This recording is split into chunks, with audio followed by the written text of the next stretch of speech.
There we go. Welcome in, Get your everyone. special sock out, nerds. This gonna get good. Welcome in, everybody.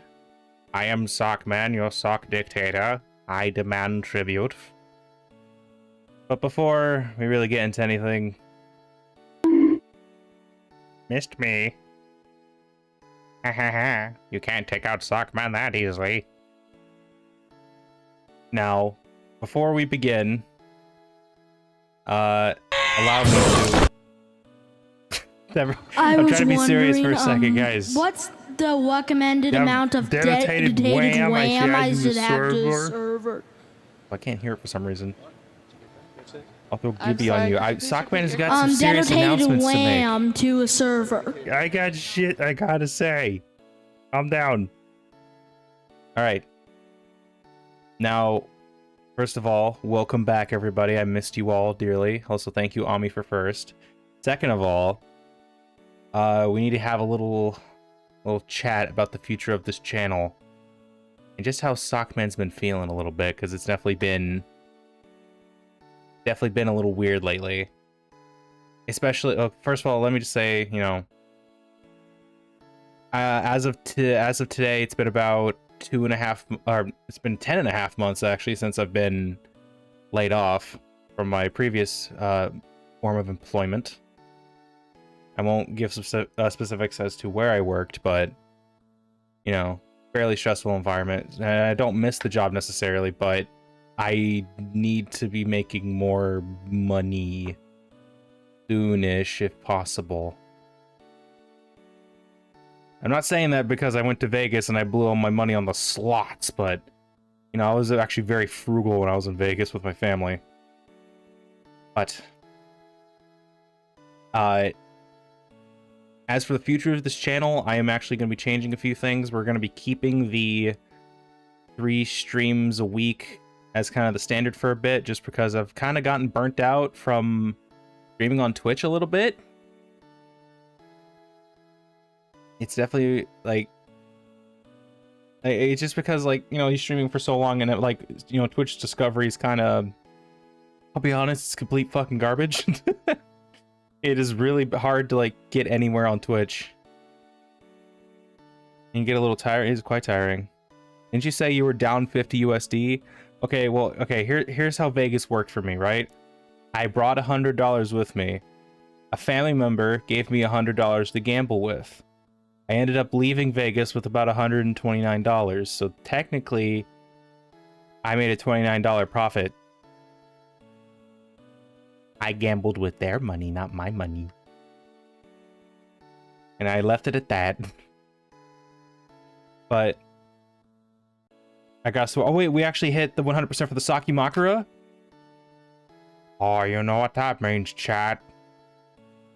The Saki Makura has been unlocked.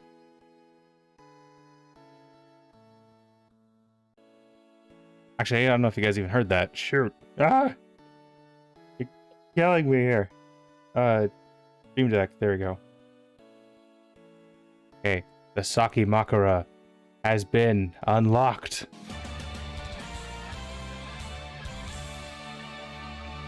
Alright, so in a bit, you guys will be able to see what the Saki Makura looks like.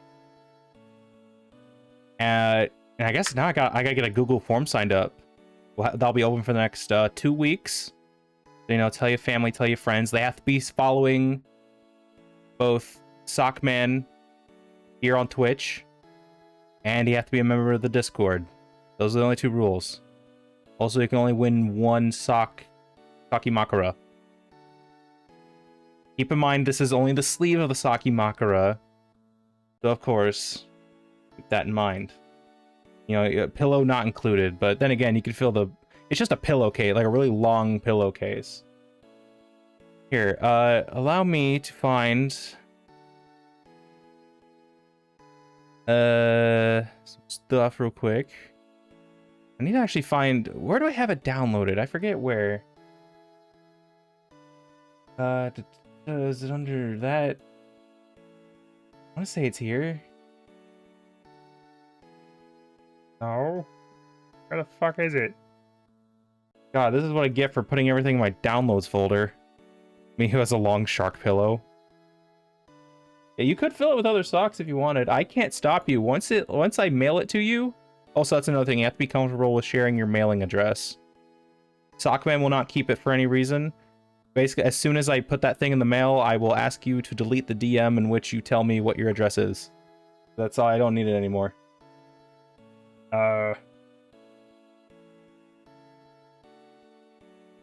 Here we go. Found it.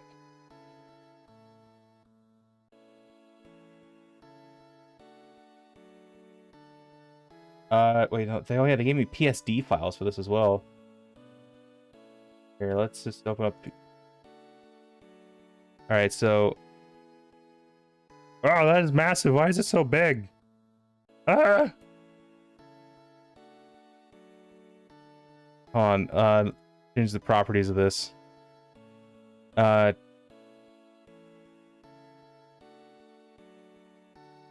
did it go?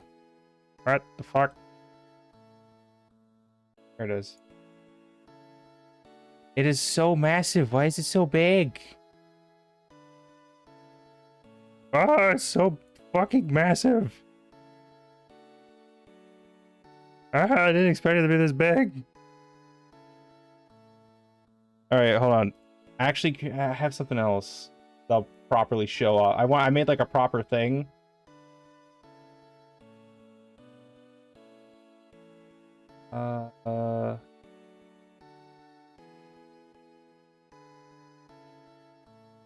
Even download that? No. Oh shit. Okay, well, this is a nightmare already. Once again, somebody ring the scuff bell because we're having some stuff. Squad alarm! We're off. Where did I put it? It's somewhere. Maybe DM it to me or someone else. You can just show it via DM so it's properly sized. Oh yeah, that's a good point. That is a very good point. Oh, you know what? I found it. There it is. I had it under introducing. Why did I have it under that? Download.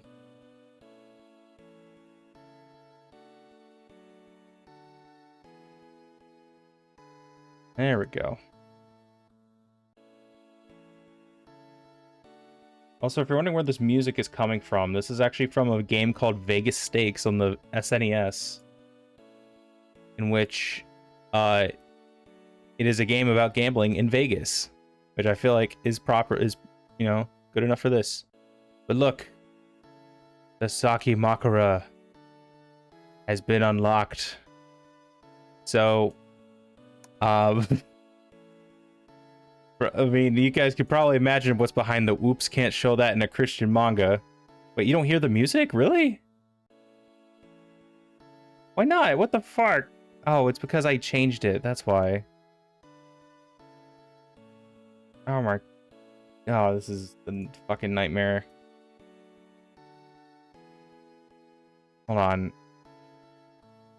What am I watching? What do you mean, what are you watching? You're watching a sock having the worst scuff of his life. Also, welcome in the stream, Pitcher of Milk. How you doing? Hi. See you, chump. I thought this would just do any music at all. There we go. It doesn't just do, like, YouTube proper for some reason. But yes, this is what it is. Here, I'm actually going to hide my model so that way I can show you all. There. So this is it, everybody. The Saki Makara has been unlocked. So if you want a chance to win this is a 1 of 5 prize. There's only like 5 of these that have been made in the world.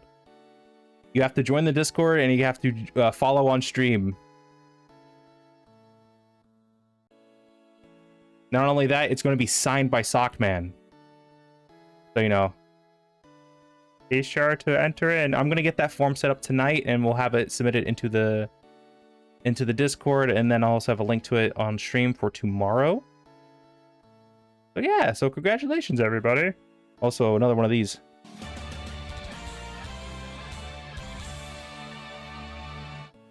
Also, I don't know why all my sources on OBS are all white for some reason. It's really annoying. I had this commission months ago, and like every time I've set it up for like a follower goal, nobody has done it. So I was like, fuck it, we're making it a points goal instead. This is big brain time. You want a fact about pillows? So first of all, thank you for sock wisdom. Second of all, did you know pillows are actually a fairly recent concept? In fact, in a lot of different societies around the world, they often just have like a firm headrest that you just rest your head on when you sleep. I believe like some Japanese emperors actually had like literally a wooden headrest that they literally rest their head on or their neck on. The idea of having a plush, pillowy, like full of feathers or fluff is actually fairly like noble thing, or even like it's a very novel thing. I'll throw your dad off an overpass. Don't test me. What? I never probably be so mad if I get it, so I'll probably be not doing the form thingy. Okay, you know what? You can enter the form here. Here. We'll figure something out so that way you can enter in the contest if you like. How about that? How about I enter in on your behalf and then I send it to Ami, seeing as how Aspen and Ami live very close together. So that way Ami can just give it to you. If you win, of course. Don't worry. We'll get this figured out. I want everybody to have a fair shot at this. This is a unique prize. Really? Yeah. 100% really.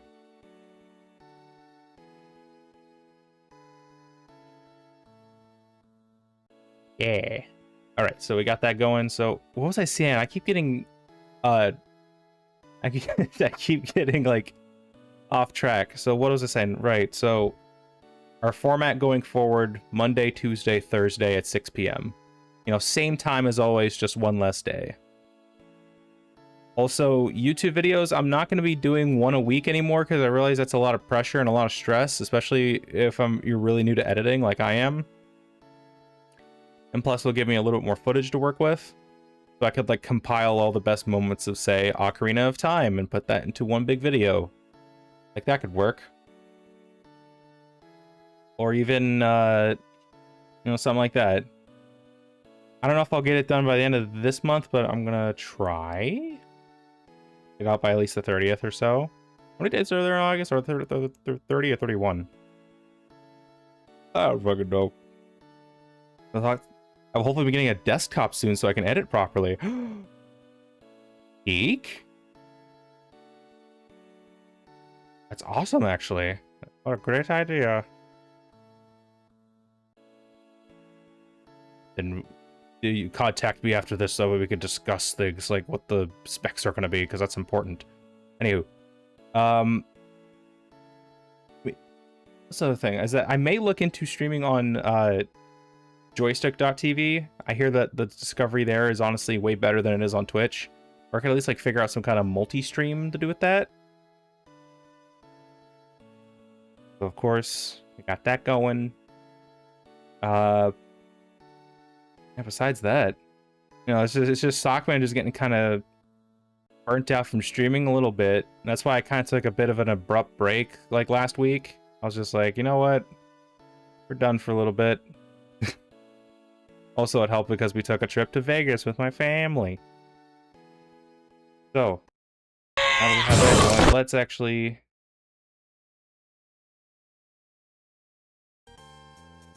Oh, maybe not this one. Let's do...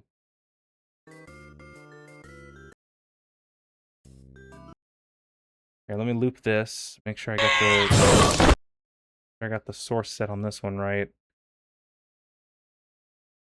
Okay, the music for this track is called "The Hideaway" from Vegas Stakes, which makes sense because it's like a mob-themed kind of casino. All right, so what I'm gonna do is that I'm just gonna go to our Discord. You can join by putting in !Discord if you guys want to join. !Discord if you guys want to join. ! If you guys want to join. Okay. Alright, is the music even working? Alright, there we go. Music is working. There we go. Thank you. Right there. You guys can join it right now. Sockman will give you a big smooch on the mouth if you join it right now. Anywho,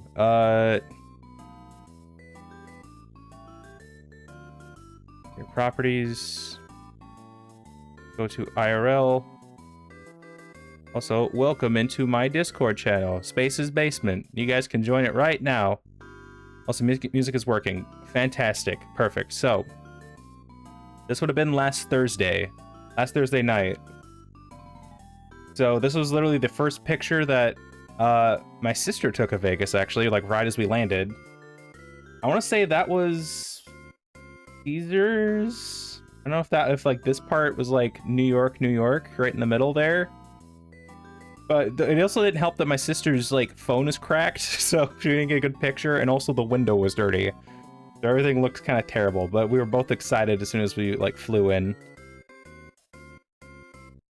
So, also I heard rumors. I'm just gonna do this play-by-play, and then we're gonna get into the food of Vegas, which will be excellent.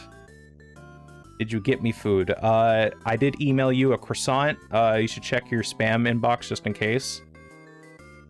Also, I would have brought home moonshine, but apparently you can't bring home an entire jar of moonshine on domestic flight. That's only available for international for some reason. So here you have a very bored-looking woman right here. But so this is the Vegas airport. This is Harry Reid International Airport, by the way. They're just straight up slot machines and just right in the airport. Which I thought, like, I heard, like, oh yeah, there are some. And I was like, oh, it can't be that bad, right? Like, it's not literally right as soon as you get off the plane. I was like, oh, it's right as soon as you get off the plane. This is literally the airport terminal. They're just straight up slot machines. Also another pic. Also, this was the taxi. I think, yeah, that's the Palazzo right here. I think over there's Caesar.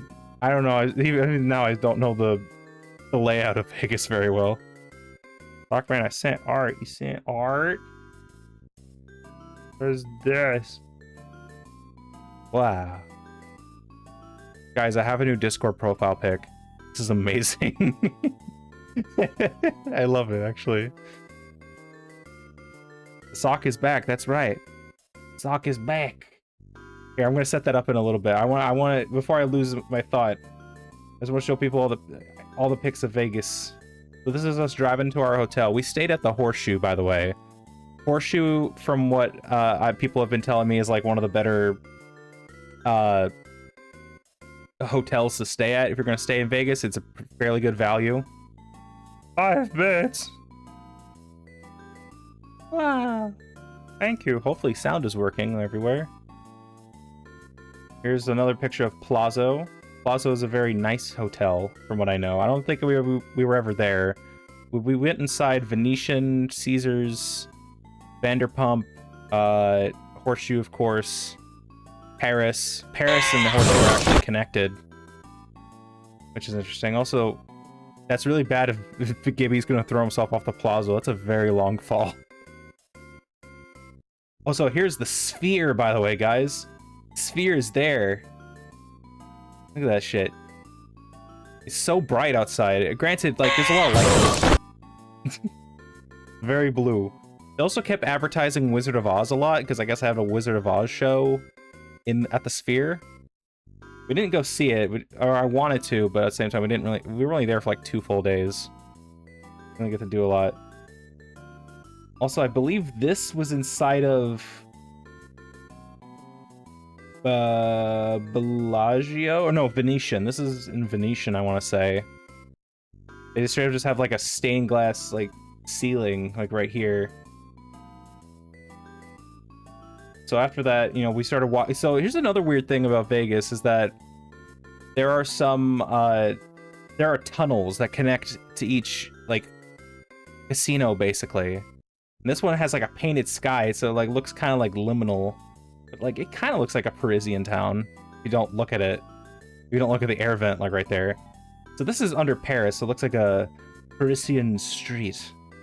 Also, if you don't look at the chandeliers and stuff, but actually ended up eating there for breakfast, which I'll show you guys later.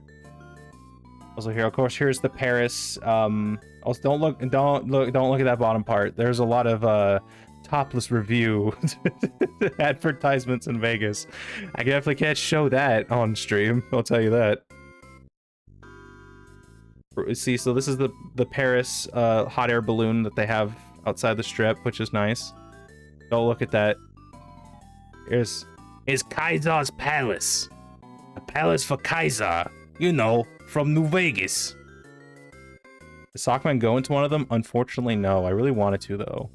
They had one that I saw an advertisement for something called the Empire Strips Back, which I wanted to go to, but it was like, I'm not going to tell my dad. Okay, Dad, I'm going to be back. High, baby.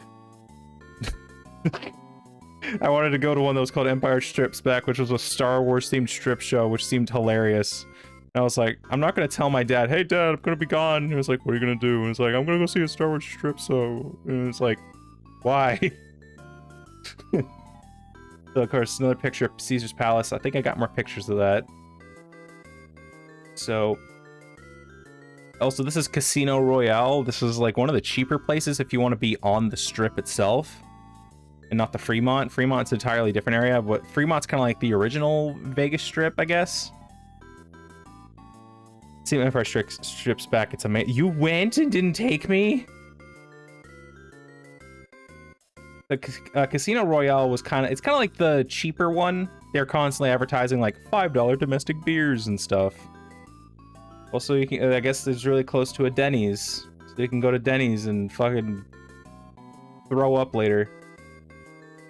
Another picture. This is a better picture of Palazzo.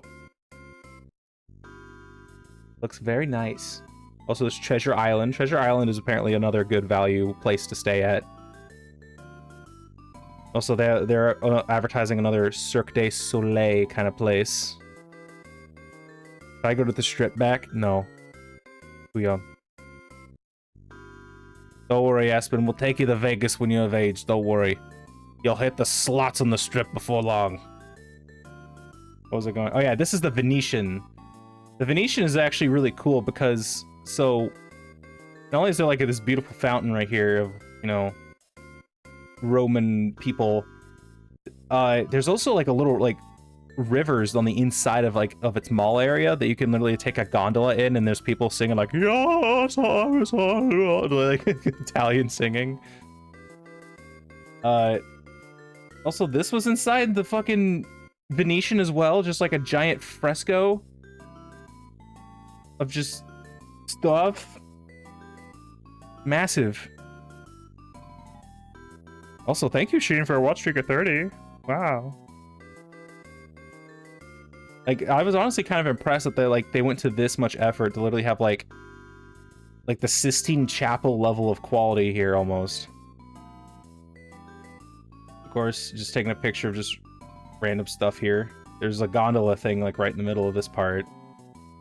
Of course, they were also advertising like Wizard of Oz at the Sphere. They have like an interactive show thing. Like by interactive, you actually get like thrown stuff. Like there's, you know, like the part of the movie where like the Ents are like throwing apples at Dorothy and the Scarecrow. Apparently they throw apples at the audience in the middle of the show as well. And they have like these wax statues right there. That was interesting. And then after that, I saw this like candy shop. This was the only like interpretation of Elvis I saw on the strip, which was insane. Elvis Sockman, isn't that enough? Oh, mama, they trapped me in the candy statue, mama. Anywho. So, like, you know, it was just like a regular like candy shop that I just wanted to see real quick. Mostly just because they had only one Elvis like impersonator. It's not even an impersonator, it's just a statue made of jelly beans. Oh, mama, they trapped me in the jelly bean, mama. Anywho. Also, in the hotel we stayed at, there's like a tech shop where you could buy like, it's basically like a mini Brookstone, I guess. And I saw it. So there's like a Bumblebee. And then like an Optimus Prime looking thing. Yeah, that statue is made of jelly beans. All right, welcome back from ad break, everybody. That is not My true. name is Space Toasters, No. and I'm a robosexual. Also, I can't hear that for some reason. I don't know. Wait, what? You're not coming to my tea party? Bethany, I made biscuits! I made biscuit. If Optimus Prime made me warm biscuits, I would be very appreciative. Although he needs to wash his hands because he's gonna taste like nickels and dirt. Although this was a cool looking statue. So that was first night as soon as we got in the... Thank you for cleaning the Discord. Needed a good dust off. He's a robosexual, so of course he's zooming on the crotch of it. No! Can't fuck Optimus Prime, he's a fuck. He's gonna blow a bunch of exhaust in you, and then what? Anywho. Anyway, so this was back at the Paris hotel.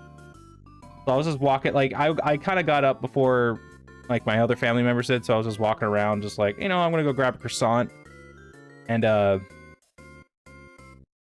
like a coffee or something, and I was like, how much is it here? Like 20 bucks? I know things in Vegas are expensive. No. I spent fucking $30 on a ham and cheese croissant and a small iced vanilla latte. 30 big dollars. That is half of a new video game, roughly. It is some bullshit. I will show you the croissant though later.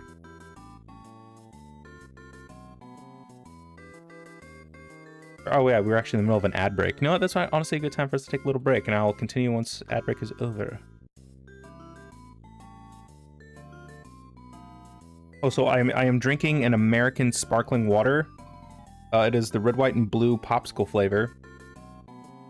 It's actually very nice because it's fun. Like the funny thing about the packaging is that they package it in like tall boys, right? So it's like a 12-ounce or 16-ounce can, and it clearly says "not beer" on the can.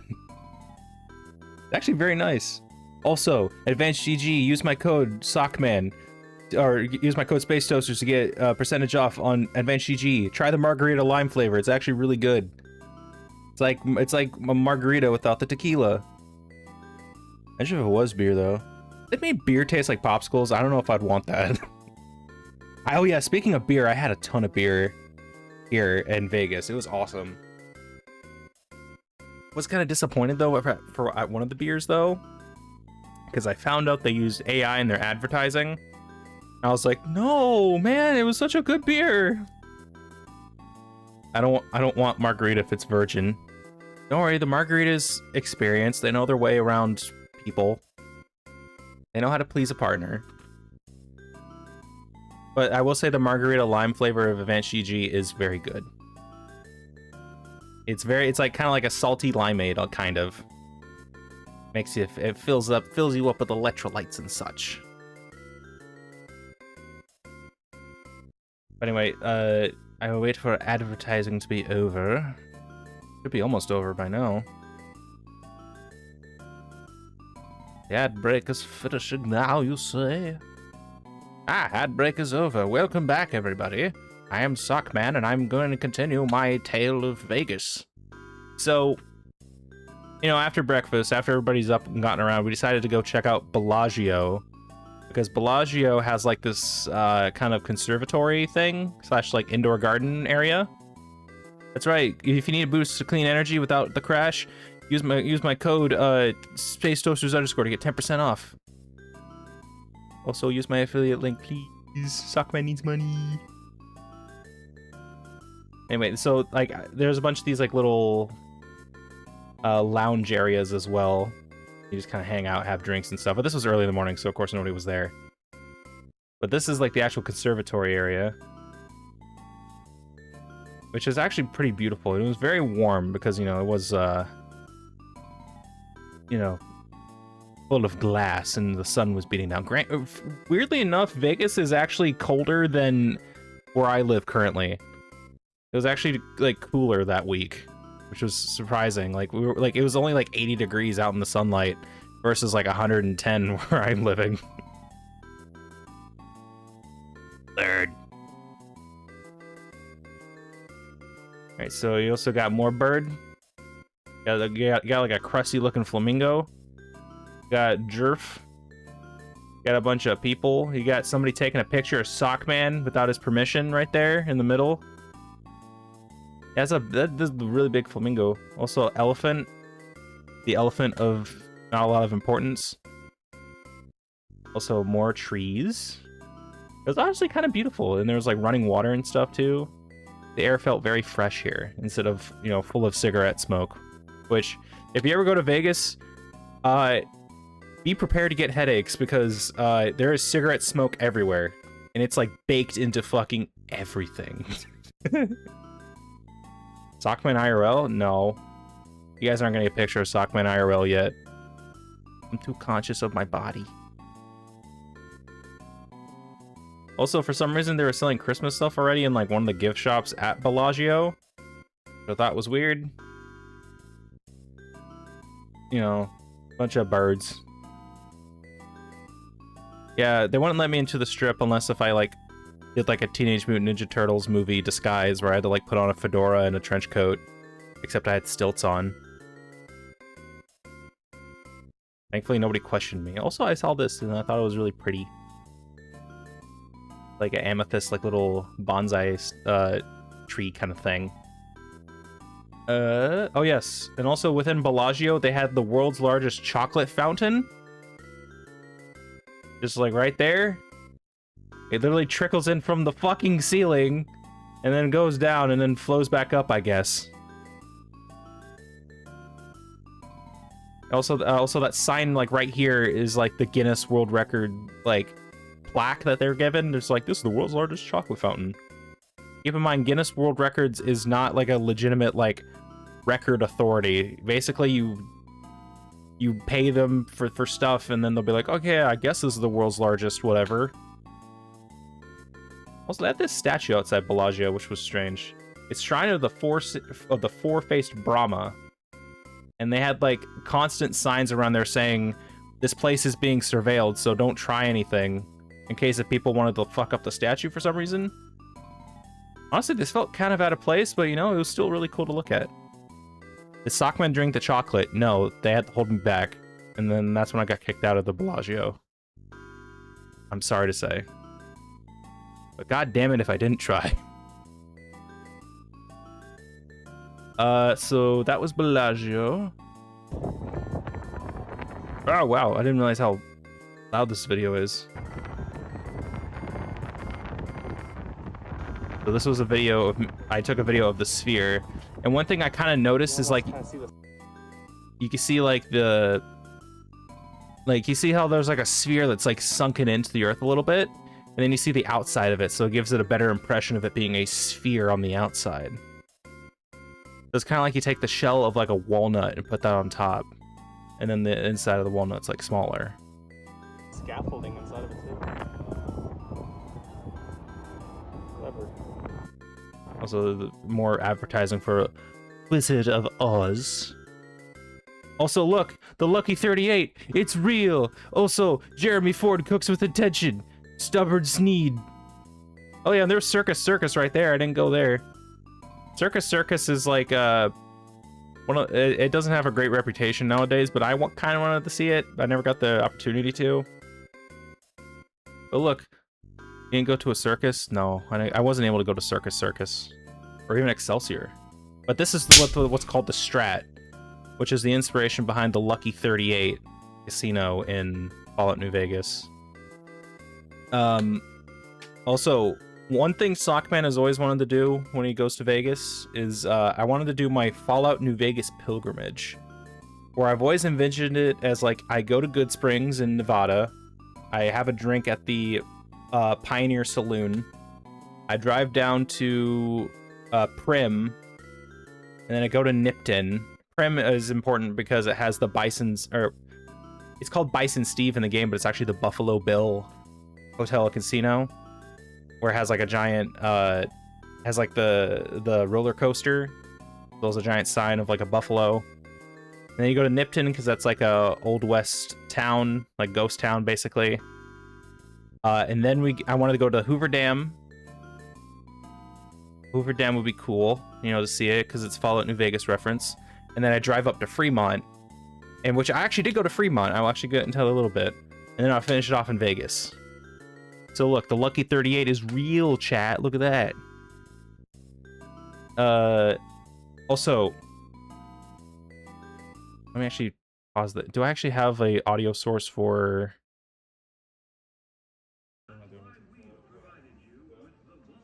I don't know if I have an audio source on Discord. You got to be fucking kidding me. Oh yeah, no, I do.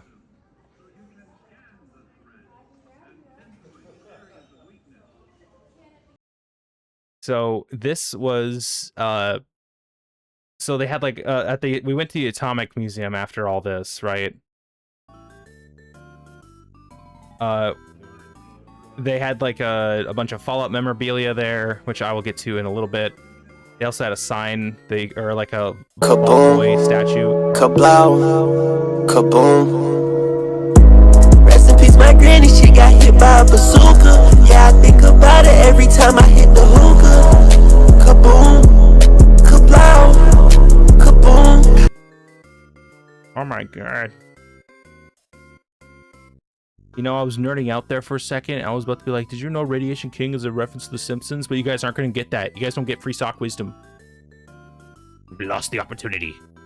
Anywho, here's a nuclear bomb. This is a replica of the Gadget, which was one of the first atomic bombs that was successfully tested. So this is literally the innards of it. And they actually... so the Atomic Museum is basically all about like atomic testing and atomic bombs and just the whole development of nuclear warfare and its history to the state of Nevada. But I said on theme because bazooka. This is not a bazooka. This is a nuka. This thing will vaporize you. So this whole museum is basically just dedicated to that. And also here's a replica of the Fat Man. What a big boy. Oh yeah. You can kill all kinds of people with this fucking thing.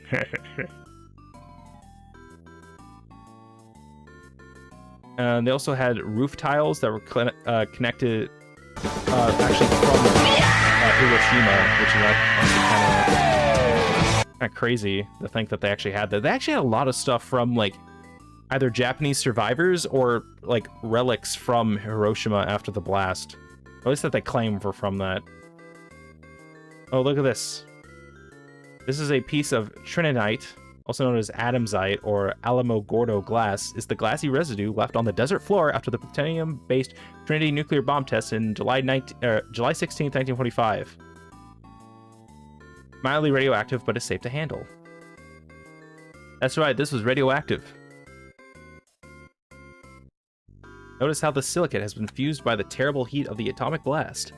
That's right, people used to go to the fucking testing site and sell this shit to children. Probably ate it too, who knows? Can I lick it? Sure. I'm not your dad, I won't tell you what to do. They also had like replicas of like offices from, like, this is from Frank H. Rogers, who I think worked on one of these things. Also, I guess he was eating a prime rib dinner. Lucky him. But you are daddy, though. I'm not that kind of dad. I'm daddy, I'm not dad. Look, you can call me Sock Daddy, but I won't stop you from licking radioactive rocks. Okay, and you can clip that. Alright, that is my solemn promise to you. So... this was a replica of the office that was there. I forget exactly who this guy was. They also had pictures of some of the blasts, which were honestly pretty cool looking. I'm not that kind of daddy. Roach uses to pay child support. That implies Sockman fucks. Sockman does not fuck. Anyway, life in Mercury during 1950s. So, like, a lot of, like, the recent, or not recent, but, like, some of the things about the whole thing is that employment kind of like rose and fell with like the testing and like the banning of like different atomic testing. People will often live in like these little prefabricated houses. If you were a couple, you could have like a private one, but like most of the time, people lived in like regular dormitories.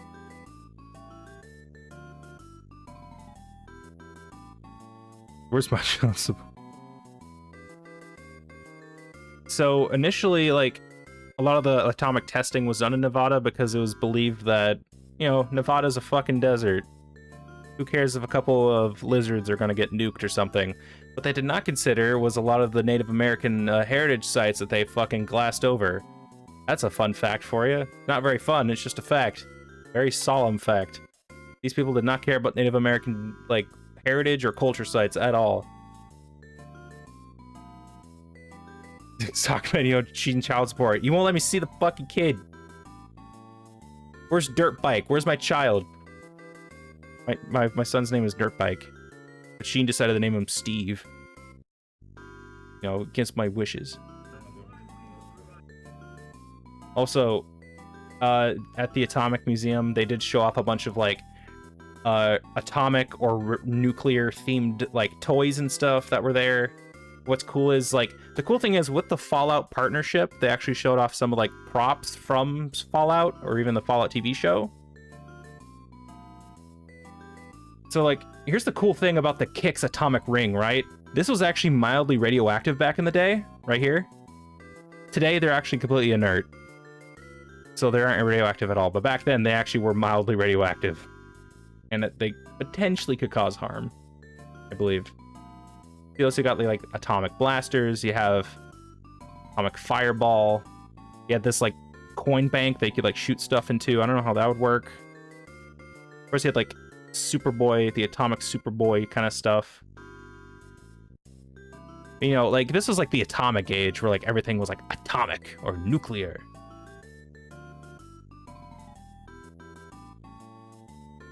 Also, there are stamps here that are called Atoms for Peace right here, which I thought was interesting.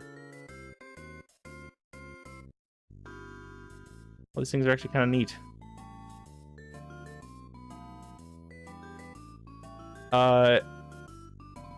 Also, you know, there's like some songs and stuff. This is I think this was a record that was literally called Atomic Cafe. That was actually made back in the day. Also, some like Time or Life magazine covers with you know, images of nuclear blasts. Oh, these were paintings actually. Here, I just want to leave you all with this for a second, let you appreciate the art. These were actually hand painted back in, I think, 2020. I think this was painted by Dale Cox in 2020. Depicts a, quote, composite image of the typical 100 above-ground detonations of the Nevada test site circa 1951 and 1963. I believe he also did this one as well. This one is, like, way more dramatic. Yeah, same guy, look. Look at that. This is what happens when I don't get my dipping sauce at McDonald's. This is what I'm gonna do to all the employees there. This is what you get for forgetting my sweet and sour sauce. Anywho, they also had some replicas of air-to-air missile tests. This is an unguided missile, I guess, that they built.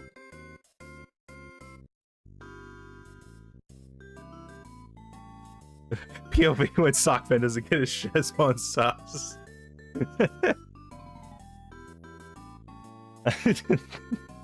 I just love the idea of, like, a nation's leader just comes into the drive-thru to, like, pick up fast food, and they forget his dipping sauce, so he's just like, nuke that guy, and then just nuke that whole city block.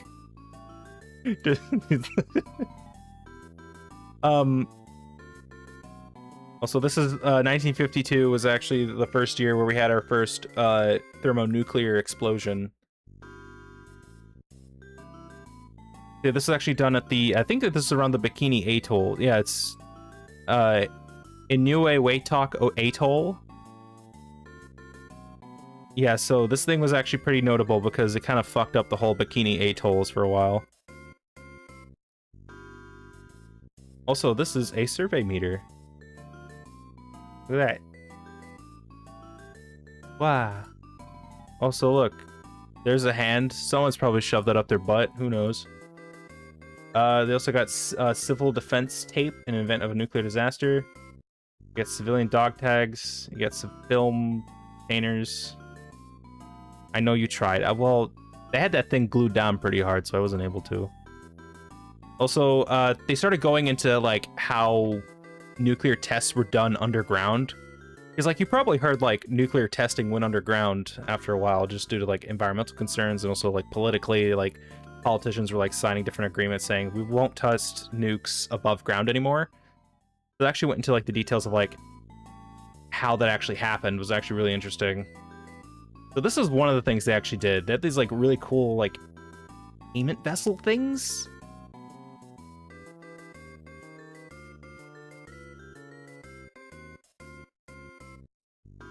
It still doesn't make any sense to me.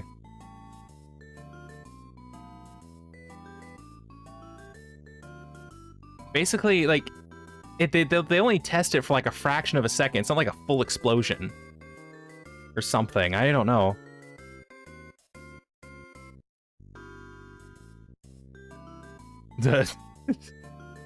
But yeah, so they're also like I will say part of the museum was a little bit boring just because like it kind of gets into like the really nitty-gritty parts of stuff. So with this, they were actually like starting to test like some of the more radioactive effects of nuclear bombs with their underground testing stuff.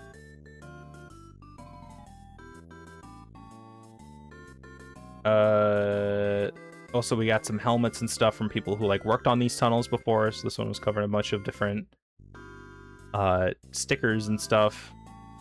Also, all these patches and stuff, which I thought was interesting. Kind of makes everything a little bit more human to actually see like actual stuff from there. Also, I had no idea what the fuck this thing is. This is like some kind of like measuring instrument for something.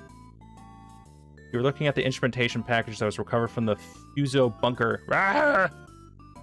Oh my god. Well, thank you, Sheen, for gifting a tier 1 subscription to Unalive Dino. That's really cool of you. Also, that puts us 1 out of 15 for our Emerald Sea Glass Nuzlocke. Thank you very much. That's right, if you guys want to see Emerald Sea Glass is a ROM hack of Pokemon Emerald, where it makes it all look like Gen 2, and it's actually really pretty looking. I recommend it. Also, I guess, like, they had to recover this at one point. I didn't actually read the full thing of this. Prior to archaeological recovery of the instrumentation package, the tape recorders and a unique system that minimized the damaging effects of the electromagnetic pulse have been removed from the control box at the top, and the 7-panel plug-in instrument cluster center. The plug-in instrument you see used to calibrate individual weapon components prior to the test. Oh. Above the panels are cables leading to the metal control box that used to relay the first few milliseconds of a Fuso event signal to 84 tape recorder channels. There are 3 instrument packages in the bunker with different instrument clusters that included oscilloscopes and oscillographs. Sockman, you're gonna stream Helldivers? I might. Every time I've streamed Helldivers, it's never been super popular. So I'm hesitant to do it again. Like, I get, like, maybe 0.5 average viewers, which isn't very good for growth. I love Helldivers. I've been playing it a lot recently with this new update. It's fantastic, albeit a little buggy. But I might. So I guess this bunker...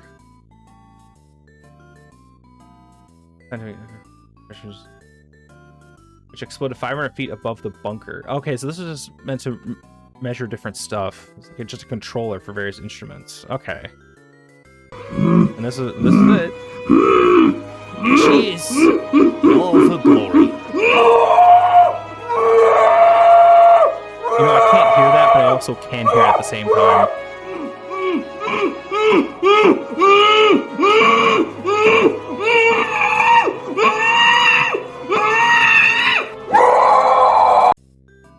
Thank you, Yoda. Thank you, Sheen. Yoda screaming while I attempt to not puke is just beautiful. It's just fucking beautiful. Also, I hope you're feeling okay. Okay, what else do I need? Okay. Various railroad spikes. Not interesting. This is kind of interesting. Look at this. Wow. Soviet visit to the Nevada test site. Would Yoda hold my hair back? I don't know if he could with his little talon hands, but I feel like he would try. Anyway, a lot of the stuff really isn't like too super interesting. Like they have like replicas and stuff of some various stuff. This is a B-53 thermonuclear weapon. Just the fat fucking package right in the middle of the museum. Also a B-57. The United States began producing the B-57 bomb during the height of the Cold War in the early 60s. It was created as a tactical strike weapon used for military conflicts, initially called the Mark 57. The bomb was designed to be dropped from a high-speed aircraft to withstand supersonic flight. So this was like the age of the Concorde, basically, where like subsonic flights were more common. So, yeah, that's just a whole replica there. Also, they had... I'm sorry this is upside down.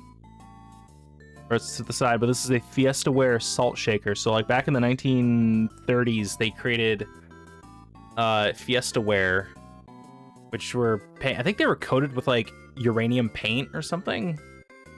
Like, very bright colors.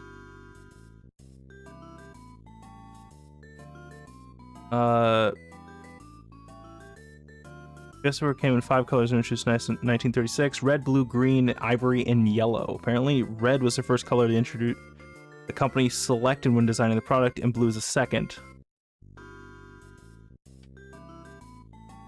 Yeah, the Homer Laughlin Company in West Virginia. Uranium was used to provide the color of the glaze. That's right. This whole stream is free sock wisdom. I hope you guys are getting your sock wisdom in. There will be a test at the end of the stream. Also, this is an Undark radium paint vial. So what is Undark? Undark is actually the paint that they used on watch faces back in the day, like back where, you know, people would get really sick from painting watches. This is because. Also, Undark just sounds like, this looks like a vial of paint you use to paint like a Warhammer miniature. Like, look at that. Undark was the trade name for the luminous paint made with a mixture of radioactive radium and zinc sulfide, produced by the U.S. Radium Corporation between 1917 and 1938. Yeah, so definitely don't put that in your mouth. Also, this is yellow cake. This is like, I think this is raw stuff. It's hyperuranium concentrate powder obtained for the leach. Oh yeah, this is from leach solution, so it's not like, you know, you mine pure uranium rock. You would have to like leach it out of various stuff. Also, this is a scintillator. A scintillator is what civilians would use to like look for like uranium deposits or, you know, various other stuff. This is one of the first commercial models. I think that was available. It's amazing hands for it because they're so small. Probably. I could do that in the future, albeit Warhammer is very expensive. Also, this is the box it came in. Precision Radiation Instruments Incorporated. The Model 11 or 111B Deluxe Scintillator for uranium prospecting. Also, various things here. I think these are various kinds of detectors, or I think ID badges as well. I forget exactly what this was.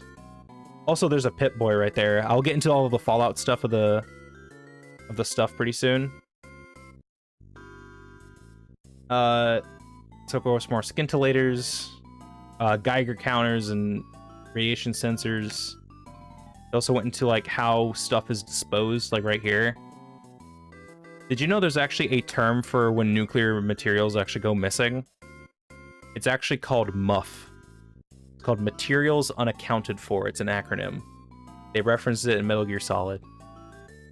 And I lick the paint. Yes, you can lick the paint if you want to, but if your jaw rots off from like radium poisoning, that's not my fault. Muff these nuts. You know, muff is like an actual term for something else, right? I won't tell you what. You can Google it for yourself. Anyway, so the part of the museum you're probably more interested in is the Fallout stuff. So the Atomic Museum has actually partnered with Fallout, put some stuff in from the show and just like various props from the games. So first you got this video, which is actually just from like the special videos you see when you boot up Fallout 4. Here's your free sock wisdom from The Simpsons. So Radiation King is actually a reference to The Simpsons, but that was placed in Fallout because there's a joke that Homer would like sit in front of the TV and watch cartoons all the time, and the TV was called Radiation King, and there's like a nuclear shadow of where Homer used to sit like next to the TV on the ground. You know, just to show how like old TV, like there's that old thing of like, don't sit too close to the TV, you'll get sick. And also, around the museum, like, they would give you hints as to, like, where different Fallout stuff would be hidden. They got all this cool stuff. So here you have a Grognak comic, Fatherless Cur. Like, this is an actual, like, look at that. Look how cool that is. We have another 2.5-minute ad break. Well, looks like we gotta take a break. But honestly, I thought the whole thing was, like, super cool as well. Like, just having like I wasn't able to like fully complete like my Fallout pilgrimage yet, or my New Vegas pilgrimage, but I was able to get, you know, like 40% of the way there, just like unintentionally.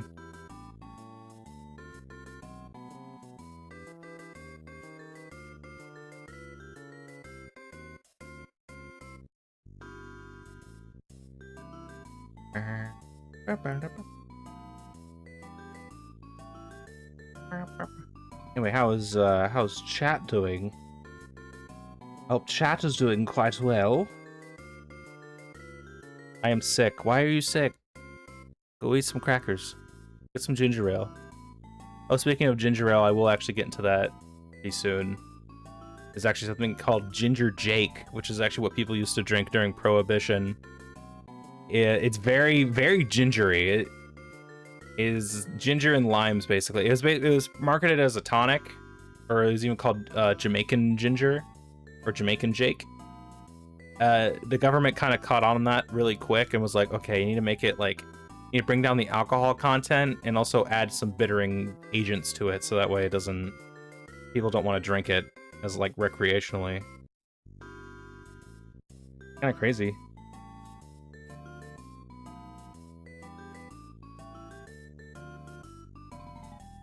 I love ginger. Well, it's like, imagine ginger, but like turned up to like 40 out of 10. It's a lot of ginger.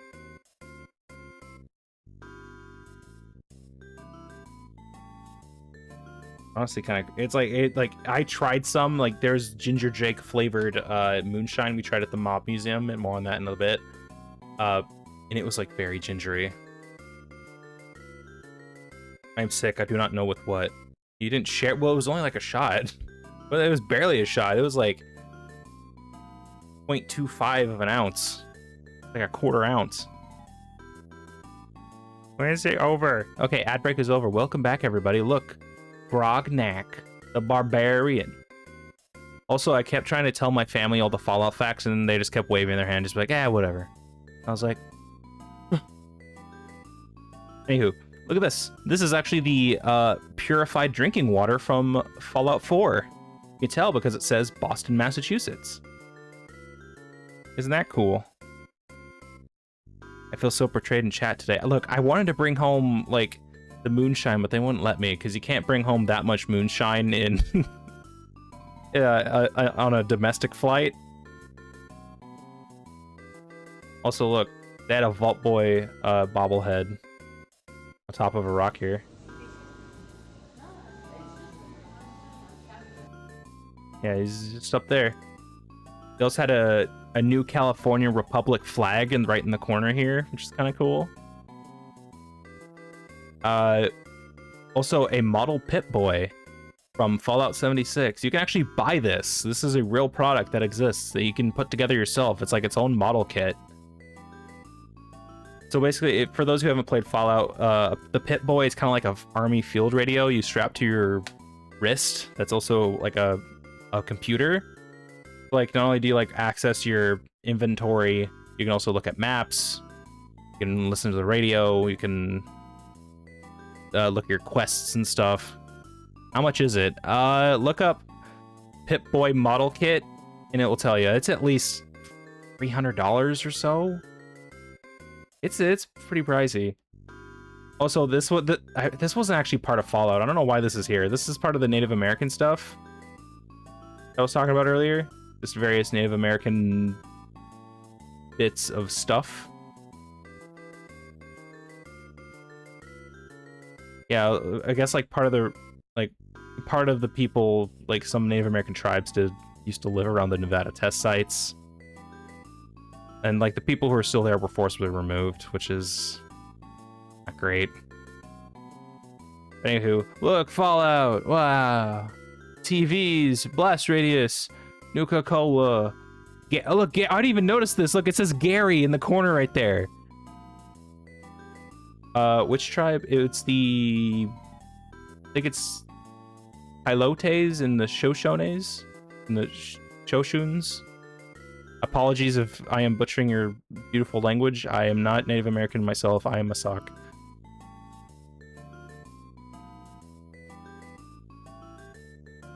But look, you got all this other stuff here. You got... They were playing like a nuclear safety video on this. Honestly, this is actually kind of cool. And if you look over here... Whoops, hold on. Here we go. They had a mannequin in like a vault suit, and also this is the model of Pip-Boy that was shown in the Fallout TV show. Fun fact, right there. This As an big American, brain I pardon the Sock. Thank you. It is an honor to be pardoned by the native tribes of this beautiful land. Thank you. Sockman will look up how to pronounce it later, so that way I don't embarrass myself later.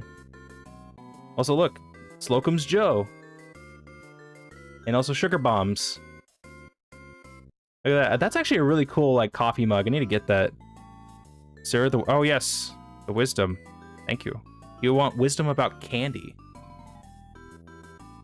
Okay, so here's a fun fact from Chupa Chups. If you don't know, Chupa Chups are the famous Spanish candy, which is just a lollipop on a stick. Its logo was actually designed by the famous Salvador Dali, the famous painter who did like the painting of the horses and the clocks melting.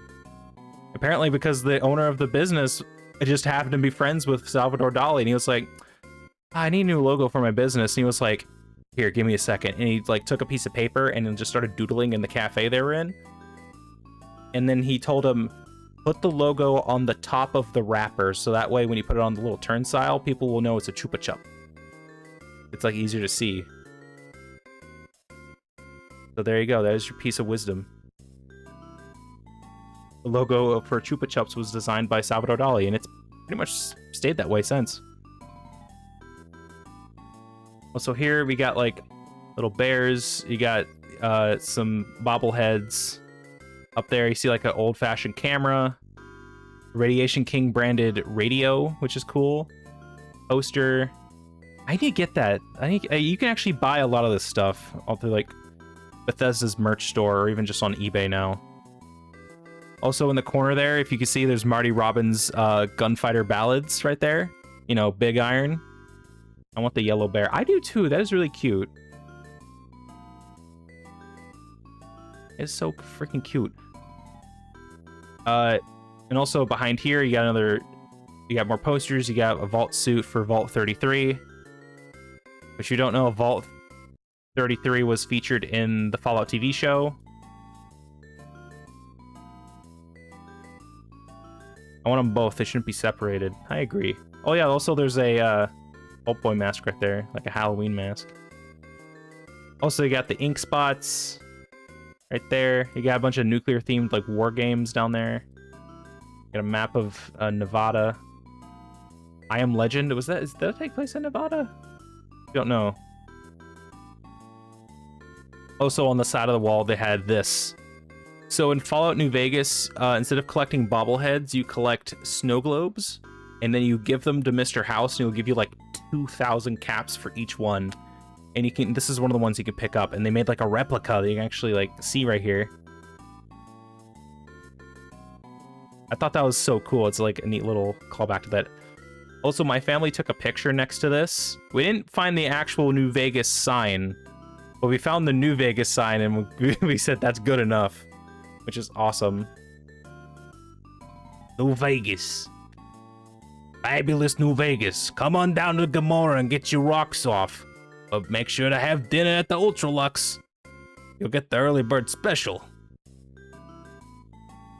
Also, fun fact, I actually have this helmet at home. I have a replica of this. It's literally in my living room right now. I have no idea where to put it because it's so big and doesn't rest well on stuff just from how it's like weighted. Isn't that cool though? So both of these are on loan from like Bethesda, by the way, so the museum itself does not own it. They also had a standout for the T60 power armor. Sockman has a living room. You're keeping us in the basement. Well, that's what I mean, is that like the basement is the living room. It's all the rooms at once. It's my kitchen, bathroom, living room, breakfast nook, flower cutting room, foyer, garage, office, Kinko's, it's everything. Of course, right here, I think they're actually playing clips from Fallout TV show right there, which is kind of cool. Also had flags. They had like the Nuka World flag, and they had another New California Republic. Also, they had a bunch of stuff just from here. So like, they have an overseer model of the Pip-Boy here. They have Pip-Boys from New Vegas and 3. A couple of these from the Fallout TV show and 76 right there. Like the stim packs, Rad-X, Radaway. You can actually buy the Nuka grape at the souvenir shop there. They got a Braxo. They also had a can of Cram, Sugar Bombs, Blamco mac and cheese. All of these was like, as a big Fallout fan, I felt very catered to, and I was very happy about this whole thing. Is that the penny maker in the back there? Penny maker. What's the penny maker?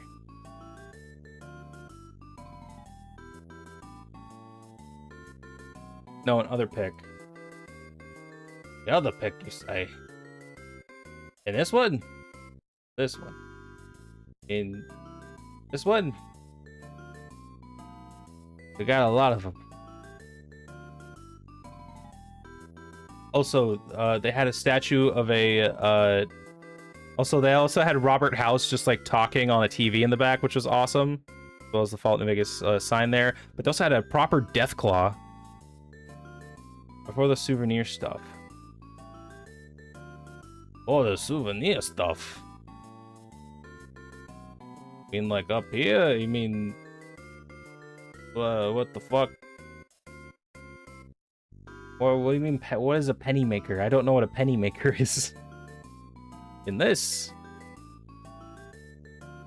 Oh, forget. Okay, we'll come back to it later, don't worry.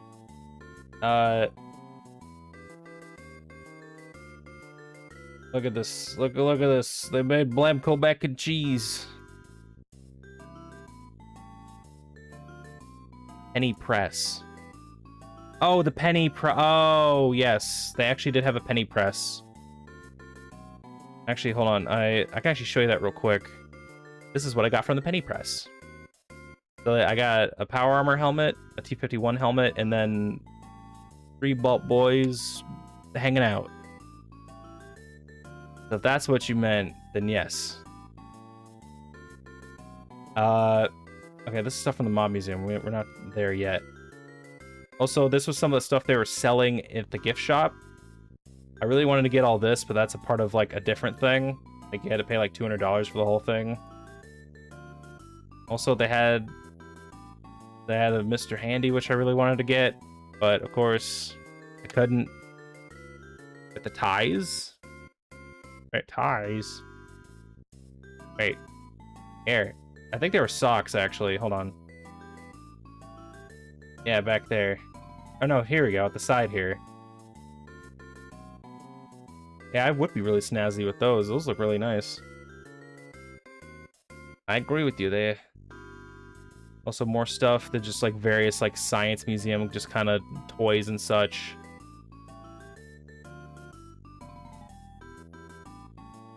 You know, there's like various stuff. They also had some Fallout themed t-shirts and stuff there, which was actually pretty nice. They had like Robert Oppenheimer themed Fallout merch, which was interesting. Also some, you know, various posters and stuff from, you know, the TV show. And of course, that. I'd definitely be lost in that place. Yeah, it honestly, I'd be lost in this area, honestly. Although, like, I could tell my folks wanted to be like, all right, you can stop looking at the stuff. We gotta start getting ready for dinner. And which I will get to dinner in a little bit. We actually had dinner at Amalfi by Bobby Flay at Caesar's Palace, which was actually very delicious. Or Cares Ace. They took out the Sapa. Also, there's the Cosmopolitan in Bellagio, very swanky. This lady's got her titties out. I ain't complaining though.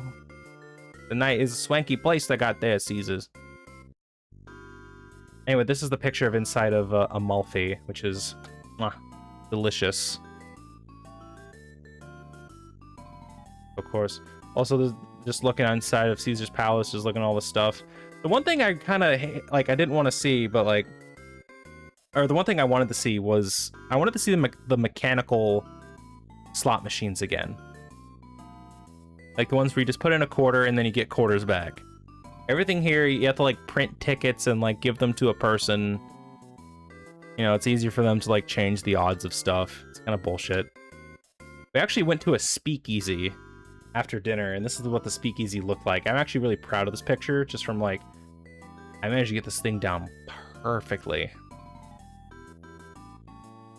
But like, I kind of realized speakeasies kind of suck when like the guy who's playing music in there is just singing Nirvana and like all the top 40 hits of like the last 50 years. Where it's like, you could have tried a little harder.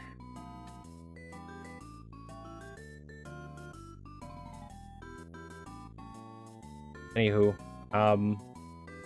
let's show that picture off real quick. So anyway, that was day one. We went to the Mob Museum on day 2. So the Mob Museum is basically about the Mafia and like how the Mafia fell. Of course, like you had all kinds of stuff here. Just like they actually had weapons from the St. Valentine's Day massacre. Not even kidding. They also had the wall like reconstructed with actual bricks that had bullets still in them. Like, I won't get into too much detail here because I don't know. Also, trigger warning, guns, weapons, death, moita, alcohol, all the vices. You know, like this museum basically like goes into like the origins of the Mafia. Like it started in a lot of you know, starts off like just like for protection, and then it became, it's like, you know, goes into all kinds of different rackets. You know, corruption, the docks, sports, food, transportation, money, counterfeiting, old days, booze, drugs, sex, Hollywood, the woiks, moida. Also, this was really interesting. Something called the Black Hand. The Black Hand, or La Mano Nera, Italian, terrorized Italian immigrants and others, dozens of American cities in late 1800s and early 1900s. Black Hand members, and some of them associated with the Mafia or Camorra organized crime groups, sent letters to people demanding money or else harm would come to them and their families. Black Handers kidnapped children, bombed homes, and committed murders. Some residents locked their children away and patrolled the streets with guns. Bad publicity, arrests, and stiff prison terms decimated the Black Hand by the early 1920s. The organized crime turned its attention to bootlegging. Yeah, these people were fucking nasty. Also, the Black Hand is like, what a sick name. Yeah, it goes full circle with the bombs. There's more stuff about bombs later. Also, the SS Tango and SS Rex, I believe these were boats that would sail out in the international waters where you could gamble and drink and stuff. Yeah, that was run by some mafias. Also, this is a wiretap kit. This is like back when wiretaps were still very, very new. So, what a fucking Chad. Look at that fucking side profile. He's a big boy. But he was very smart. Very, very smart guy. Also, I guess they had postcards from some of the Black Hand trials. This is how politics were back in the day. People would like make postcards of like gang members being fucking tried and hung. Here's a picture of a of a saloon with some donkeys in it. This photo was taken in the Las Vegas saloon in 1905 and became a popular postcard for early travelers. Burros roamed freely across southern Nevada, and these thirsty ones weren't going to let a set of hooves stop them from having a good time. Is it me, or does that guy kind of look like Charlie Kirk? Kind of looks like Charlie Kirk. And anyway, here's Chuck-a-Luck dice. Apparently it's missing one of the dice, but I guess they used to like toss this around, and then that's how they'd roll the giant dice.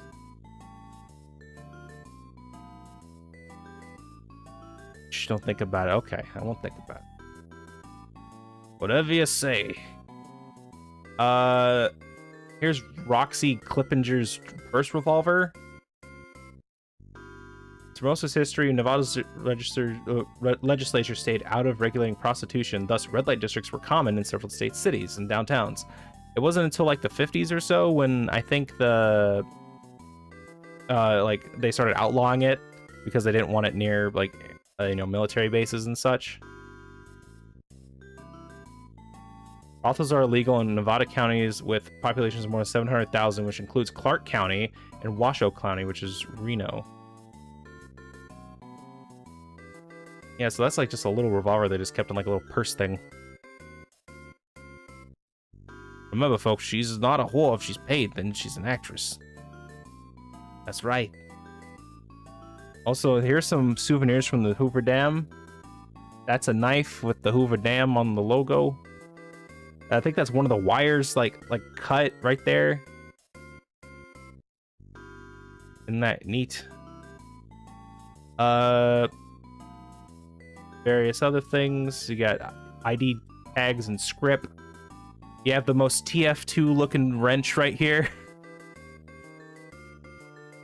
I'm afraid I'll never leave the Mob Museum. There's a lot of stuff at the Mob Museum, and it's a little pricey, but it is worth it. We went to a moonshine tasting, but there's also like a forensic lab experience you could also try there. This is just like a little fictionalized map of Vegas. You got Cedar Peaks National Monument. You got Zion somewhere in Utah. Glendale. Vegas. You got Lake Mead, of course. You got the Hoover Dam. Oh, where's Good Springs, actually? Oh, look, there's Good Springs right there. Yeah, there's... Oh, look, there's Nipton, and then there's Searchlight. Look at that. If I were to actually do this, and then also Charleston up there, and Red Rock Canyon. I know all these places from Vegas! Look at that, well, Drunk or High. This is like a Where's Waldo map. Also, they started getting into Prohibition at this part of the this part of the museum. Because, of course, like, Prohibition was a very strange time in American history. Because, like, we all collectively just kind of voted away our alcohol because a lot of people didn't understand how the law would work. And also because some guys fucking swindled their way into the right, you know, seats of power. And we're like, nope, all alcohol. Sorry. Oh, hi, Hocus. What's up? Oh, I've been talking for a little bit, Hocus. What's wrong? Don't worry, Bubs. You're gonna be okay.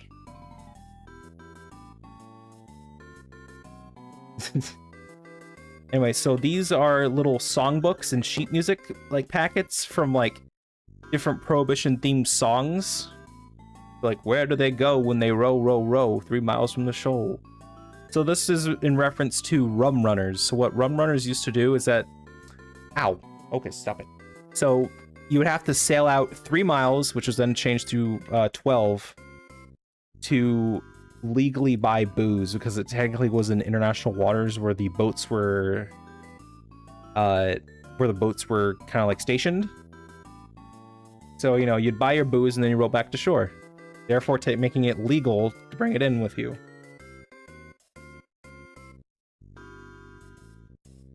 Honestly, Hocus misses I'm glad Hocus was fine throughout the entire time. I was gone. I'm very proud of him. Look. So this is the actual Tommy gun developed by John T. Thompson. This was actually supposed to be deployed in World War I. However, it just missed the war. And it was actually commercially available for you to buy without really much of a license for a few years. Until they started cracking down on that because, famously, this gun has the nickname of the Chicago typewriter due to all the mob-related violence in the city of Chicago at the time. However, this gun did, like, have some modifications and was put towards World War II. Like, for the American side, at least. Granted, these things were kind of pricey to produce, but they were pretty good. So, here's what I was talking about. Jamaican Ginger, or Jake, or Ginger Jake, was a medicinal tonic that had 70% alcohol content, and it was a popular product during Prohibition because it could be contained legally without a prescription. And it was also had a very high alcoholic content. However, the government started cracking down on it, so, you know, it wasn't very good anymore. Also, Carrie Nation was actually one of a major figure in the temperance movement, because what she would do is that she would go to bars and stuff across Kansas and just start smashing up the place with a fucking hatchet. And she kept getting arrested, but because she was a woman, you know, they didn't really deal with women in prisons at the time. I went ahead and made this 18+ stream because of all of the, you know, that's probably fair. I mean, we were talking about Vegas. I mean, we were talking about things like prostitution and drinking and smashing up a hatchet in a bar. Or smashing up a bar with a hatchet. Okay. Also, look at this. I believe this was actually one of the guns used at the St. Valentine's Day massacre. Like you can literally see the model number, and you can see the magazine. Right, this had a 50-round drum.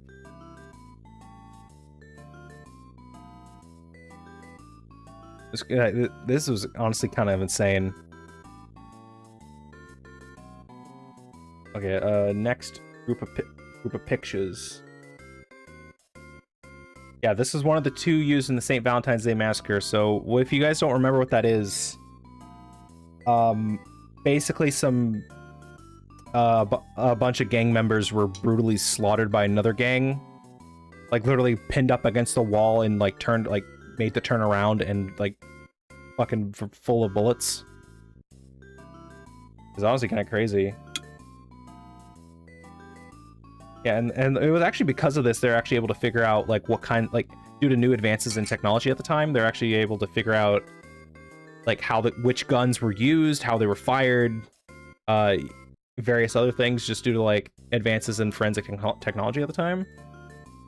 These are actually some of the bullets that were pulled out of these guys. These are real. Look at that. Look at all that squish. These are some odd palookas, I'll tell you that. Look at that. They even have models of what they look like too. Actual slugs? Yeah, actual slugs. Butter. Actual slugs. Yeah, a lot of these 45 rounds. I think there was also a shotgun based off of, that looks like buckshot, kind of. No, it's honestly really interesting. Also, the father of ballistics, Calvin Goddard, left the practice of medicine and dedicated his life to the new field of forensic ballistics. His works gained national exposure when he provided key evidence in one of the most controversial murder cases in American history. Also, I think... Alright, I think it's about time I actually change the music quick. I'm getting a little tired of this. Okay, not Buffalo Head. This one's terrible.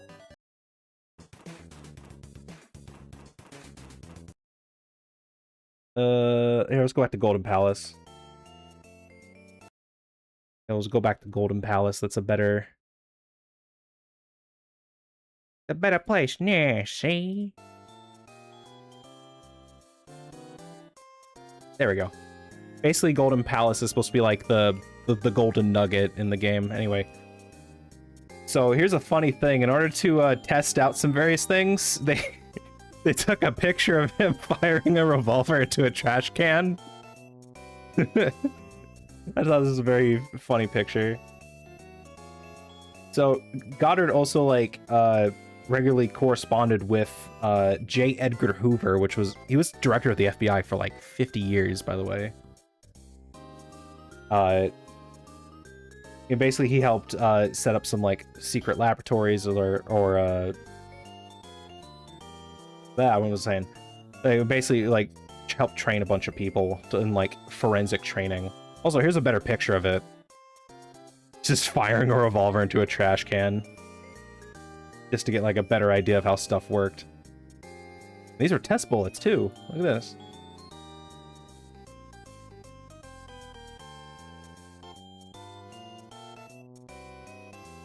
Oh, we got an ad break starting soon too. Damn. Oh, also, Al Capone's sweetheart. So this is actually a really interesting piece. So this is actually Al Capone's favorite gun. Look at this. Oh, that heavenly light on it.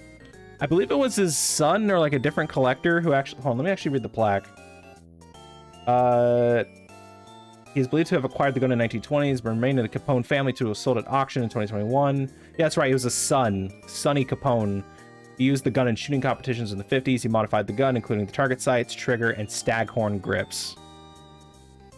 So the staghorn grip is basically like this. It looks like an actual staghorn. Changed the trigger mechanism and put these little target sights like here and here. And oh, look at this thing is a sweetheart. Beautiful piece. Mwah. I'm pretty sure that he had the engravings on it previously. That is a beautiful piece there. Hey, beautiful piece you got there, boss. Hey, you know it. That's my Al Capone voice. I don't know what he sounds like. 1897, September 9th, 1920, December. What? I don't know what any of this means. I guess that shows when they were manufactured. Ah. Honestly, I think I got a pretty good picture of that. Also, these were some of the favorite weapons used by some people in the mafia, or even by the... I believe this was used by the feds back in the day. So this was one of the earlier models of a bulletproof vest. The Remington Model 870 shotgun. That is a very good shotgun, by the way. The agency upgraded to Remington Model 870 in the early 50s and still uses it today. The Model 870 is a special edition to commemorate the FBI's 75th anniversary. So so if you look, did you have a better picture of this? Yes. So all these guns here. Oh, the fucking glare. Ah! I got a bunch of bad glare on these. Oh, here we go.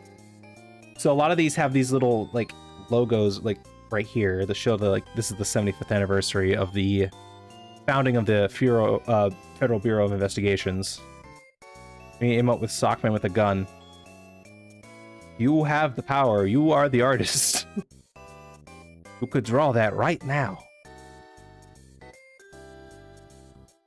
Actually, wait. If you're gonna... Wait. Before you do that, make sure it's that one pic of Kermit holding the gun.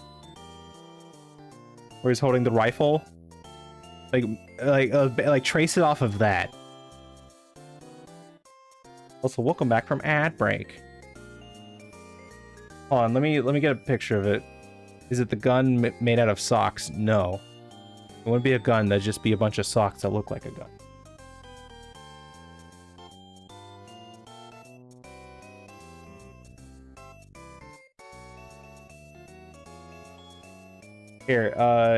Here, I'm just gonna send this to you so you know what I'm talking about. Just real quick. Back to the void we go. I don't want to show you DMs real quick. There you go. That's what it's supposed to look like.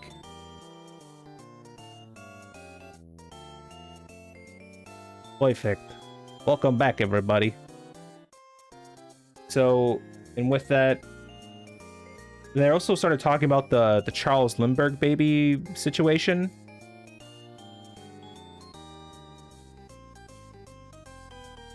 So here's the thing. So Charles Lindbergh, you know, the famous aviator and overall cool guy, had his son kidnapped from him, and it was because of the whole Limburg baby situation, it became a crime to kidnap somebody and then take them across state lines, because previous to that point there wasn't really any legislation on the books at the time about that, so it made it very hard to track down this kid. He was getting ready to yeah, I think he actually did end up paying out the ransom as well.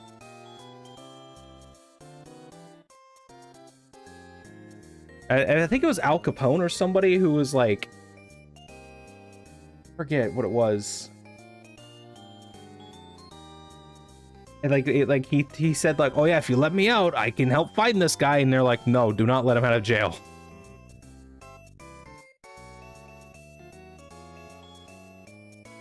Yeah, going back to the Al Capone sweetheart. Also, the mob goes to war. There were like, you know, a couple of famous mobsters who actually ended up like serving in the military for a while. You know, it's kind of a weird sense of loyalty, you know. They want to be loyal to their nation, but at the same time, they don't pay their taxes. Will be done. Excellent. This is Officer Turpin's pearl-handed pistol. Belonged to Turpin. Turpin, I believe, was one of the, He was famous in bringing down the mob in Detroit in the 30s or 40s, I believe.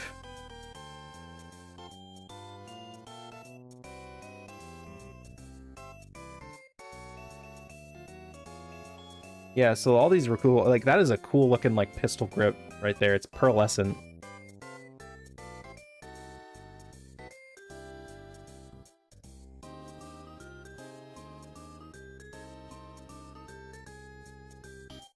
And also, they started doing drugs and stuff, so that sometimes they'd hide, you know, drugs inside of, like, cans and stuff to kind of, you know, hide it from the authorities. Also, this was really cool. Hold on. Let me... This is a really cool, like, theater experience, too. Also, trigger warning, blood. Well, I mean, it's black and white, but you know it's blood.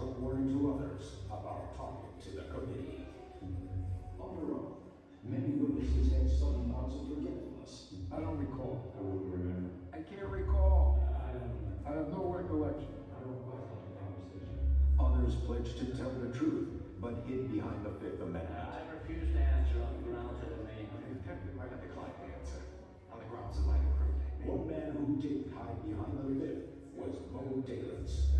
The former bootlegger wasn't afraid to taunt senators who enjoyed their booze. A lot of this was like about, like, you know, taking down the mob in court, basically. You got yourself a pretty good little nest. Like, and I love this little thing right here of just in the middle. I wouldn't have bootleg. Order. Dalens may have scored a point that day, but the committee continued their unwavering pursuit of corruption by going after wives and girlfriends. High on the list was Virginia Hill, known for dating racketeers like Bugsy Siegel. Organized crime leader Bugsy Siegel. Anyway, so now we got that. Let me turn on the fucking music again. And then, of course, you know, we had to go downstairs for the taste testing. And they had a bunch of, like, posters from, like, pro-prohibition, like, things. It was like, you know, if you were in favor, you call yourself dry. If you called yourself against it, you would say wet. Shall mothers and children be sacrificed to the financial greed of liquor traffic? Vote wet for my sake. Vote dry for mine. It's up to you, voter, to decide vote dry. The Titanic carried down 1,503 people. Drinks carry off 1,503 men and women every 8 days of the year. At least one man in every 7.5 men die in the United States loses his life to direct or indirect results of drink. No man need die of alcohol-related disease. Drinking leads to neglect of duty, moral degradation, and crime. That's right, you have one sip of beer, you'll be shot. And you'll be a disappointment to your dad. According to these people, at least. And then, of course, you got this one. Howard R. Hughes presents Thomas Megan in The Racket. This is actually kind of cool. It's kind of a cool poster. I like that.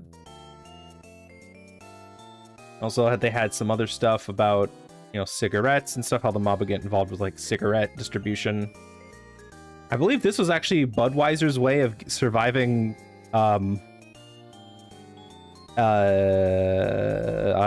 surviving Prohibition at the time. Jokes on them are disappointment. No, you're not. You're part of the Sock Army. Sockman's proud of you. And Sockman's kind of like your dad. People call me Sock Daddy, so therefore your dad's proud of you. I love logic. So, I'm really not sure what this is. I think this is like a means of like making liquor at home. Or not liquor, but just alcohol. Because there was another product called Vine Glow at the time, right? Vine Glow was basically a brick of dehydrated grape juice that you could buy. And on the back of the box, it literally gave you instructions of like, don't put this in your bathtub and then wait, or don't like put like this much water in it and put it in the dark for a few days, because then that would be alcohol, which is illegal, wink wink. You know, it's like a cheeky way to kind of get around it.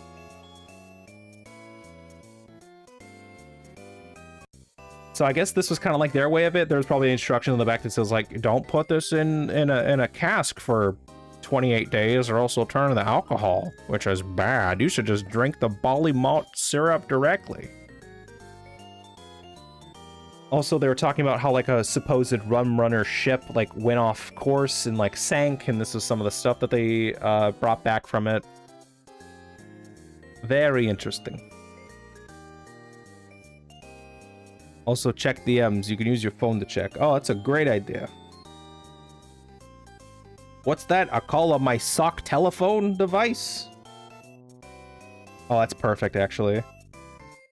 Oh my god, that's perfect! Okay. No, okay, I won't spoil the surprise yet, but chat. It's amazing. Also, this is kind of like a funny thing that my dad kept laughing at, because my dad's like very Oklahoman. And Will Rogers is a very famous figure here. In fact, our airport is actually named after Will Rogers. Prohibition's better than no liquor at all. Because, you know, it's kind of cheeky, because, like, people were still drinking even if it was Prohibition. And, of course, this guy, Frank Calabrese Jr., he gave a speech about how, like, he helped take down the mob in Chicago. Just because, like, because his dad was a fucking horrible narcissistic sociopath. And he actually ended up going to jail for a few years. And, like, it was a heartbreaking tale. Of, like, he had to look his children in the eye and say, don't worry, daddy's gonna be back. I can't tell you when I'm gonna be back. And, like, his kids were like, you gonna watch The Little Mermaid with us, Dad, when you get home? He was like, that's right, we're gonna watch The Little Mermaid when I get back. And he went to jail for 10 years. And, like, that's enough reason for me not to join the mafia. Like, I don't want to, like, have a family and then be like, I'm sorry, Sock Daddy's going to jail for beating up that police officer. Honestly, he's a very good storyteller. I recommend it. Frank Calabrese Jr., look him up. Also, this is the Vegas part of the museum. Of course, you got, like, hats from, like, the police and stuff, and the sheriff of Clark County. Apparently the sheriff just kept this in his fucking car. Cowboy hat included. Just a lever action rifle, just in case. Always got the strap on him. Also, this is what I mean by mechanical slot machines. I love this. I love, like, these old-timey, like, mechanical ones that you can see all the moving parts. It has this nice, like, Googleplex design. There's a Native American's head on it for some reason. I just love that. This is a nickel slot, so you had to put in a nickel every time. Also, I liked it when, like, casinos had, like, their own, like, soap and, you know, matchbooks and stuff. This is all for Flamingo. I guess because the Flamingo gave them a bunch of stuff. Also, you got Hotel Last Frontier souvenirs. Last Frontier was the first fully themed hotel casino in Vegas. Everything from dinnerware and decorations had an Old West flair. Which I thought that's kind of neat. Look at that. Also this. I love this design.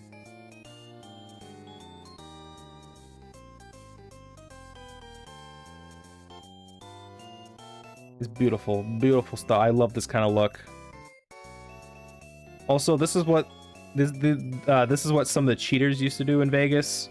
You know, you have loaded dice, you have coin yo-yos, so like, you know, you got like the Mr. Krabs with like the coin tied to a string, used to trick the system. You got like a card sharp handbook. You got slugs, plaster mold, and lead slugs to make basically make like a fake coin from like a lesser metal. And also, I guess what they would do once like old chips were retired is that they literally mix them into fucking concrete and just make that as the foundation for new buildings, which is weird. I guess it's like a good luck thing. Very strange. I feel like that'd cause some instability issues later on, but.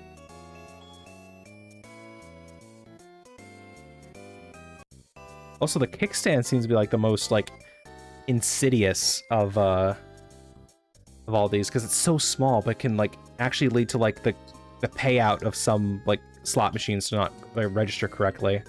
Very simple, but very effective. Also, funnily enough, the whole mob museum takes place in like an old courthouse. Like they literally inside of the vault they had this, just a big ass cowboy, like a big ass cowboy that has a slot machine for a chest. Which I thought was cool. Try a snack at our cafe bar. Make sure to grab your coins from his dick. Well, I guess it's his stomach, but anywho. I also had this one. I honestly like this. I liked it, like, we used to be a country. We used to put our cunt into everything.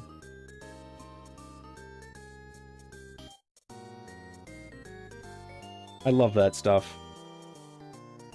Also, I guess this, that's Mr. House, aka Howard Hughes.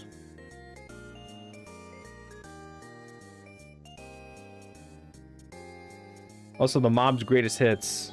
So there's Lefty, there's the car bomb. All kinds of various other things.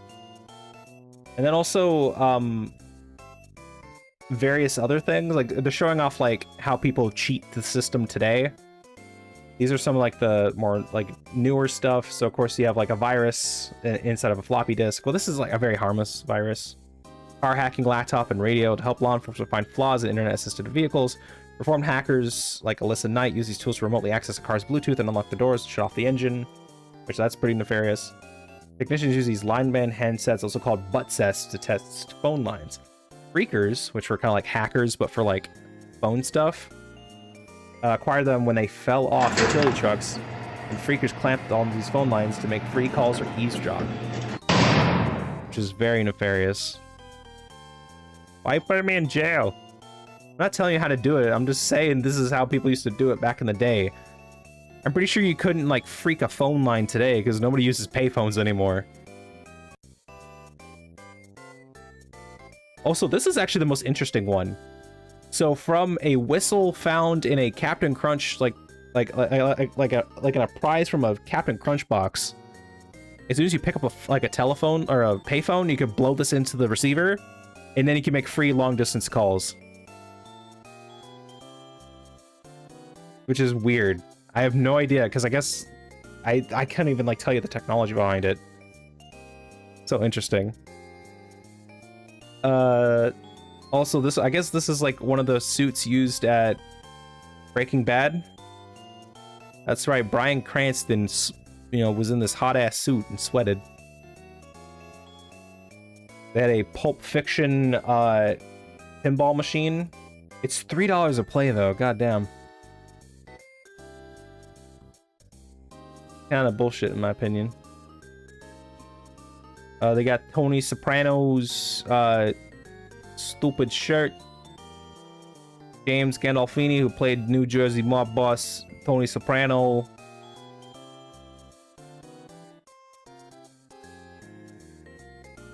Oh yeah, he actually died in a heart attack in 2013. He was only 51. Granted, he did kind of live life pretty large.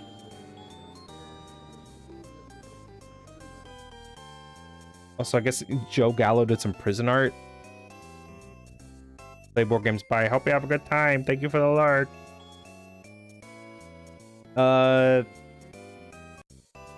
Yeah, this is that's pretty much it. Well, actually, hold on. There's some stuff from the Fremont as well. So of course he had like some of the props used from like the Untouchables, Godfather 2, Gangs of New York, Sopranos. What's interesting is that the Sopranos one actually used like blanks. It was a blank firing gun.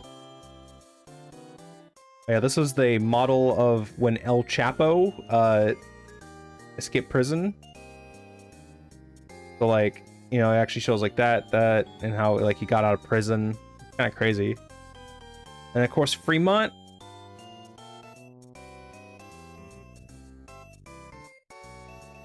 Of course, like Fremont is kind of like the original Vegas Strip. And what's cool is that they had like this giant screen over the top of it. All like a lot of places were like built on onto the corners of stuff.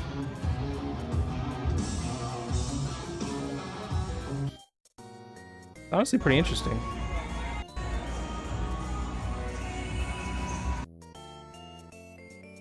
Like it was pretty cool, and plus like you have Golden Nugget, which is like one of the famous ones on the strip.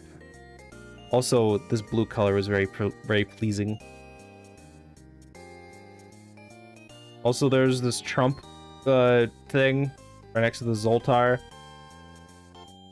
I don't know why I took a picture of that, honestly. But I got a picture of Vegas Vic. There he is, Vegas Vic. There he is. I love him.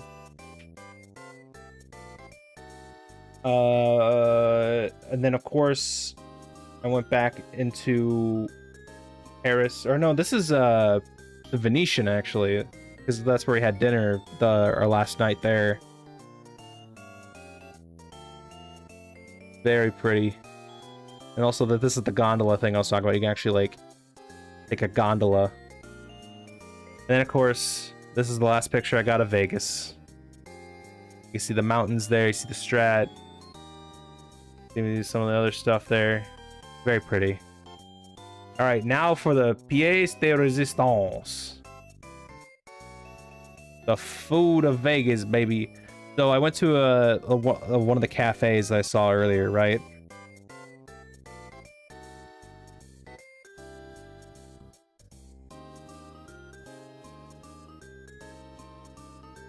I just need to reply to this real quick. But anyway, it's like they're showing off all these sandwiches. Also, look at the prices. Fucking $20 for a sandwich. Ham and Gruyere croissant or sandwich was really good. But this is what I ended up. Actually, alright, stop it. Here, let's actually loop that and then make that the next thing. I have to keep like changing over the thing just from how I have stuff set up here. Here, Laurel Palace. Wait, no, wrong one. Ah. Food, there we go. Here, properties. No, here it is. There we go. Vegas Steaks, thank you. This is from Laurel Palace, which is like Caesar's Palace, I guess. So here we have a ham and cheese croissant with an iced vanilla latte. This was $30 freaking dollars.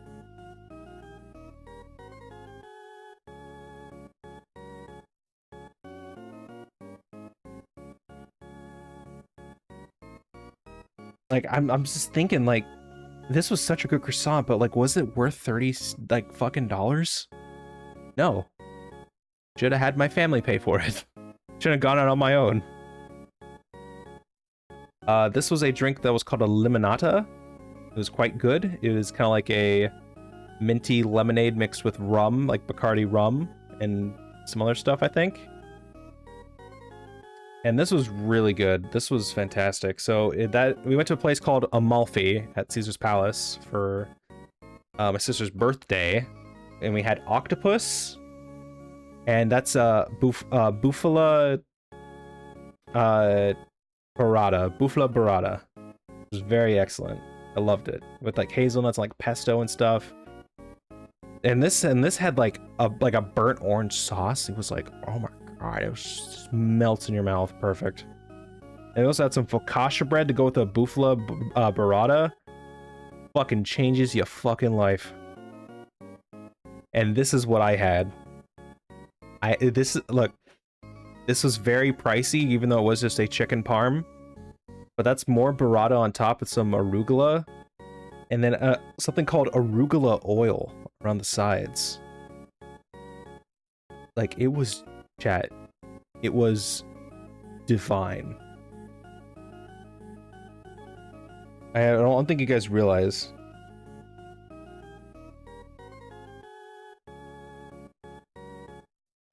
Also, Ami is currently working on the sock gun emote.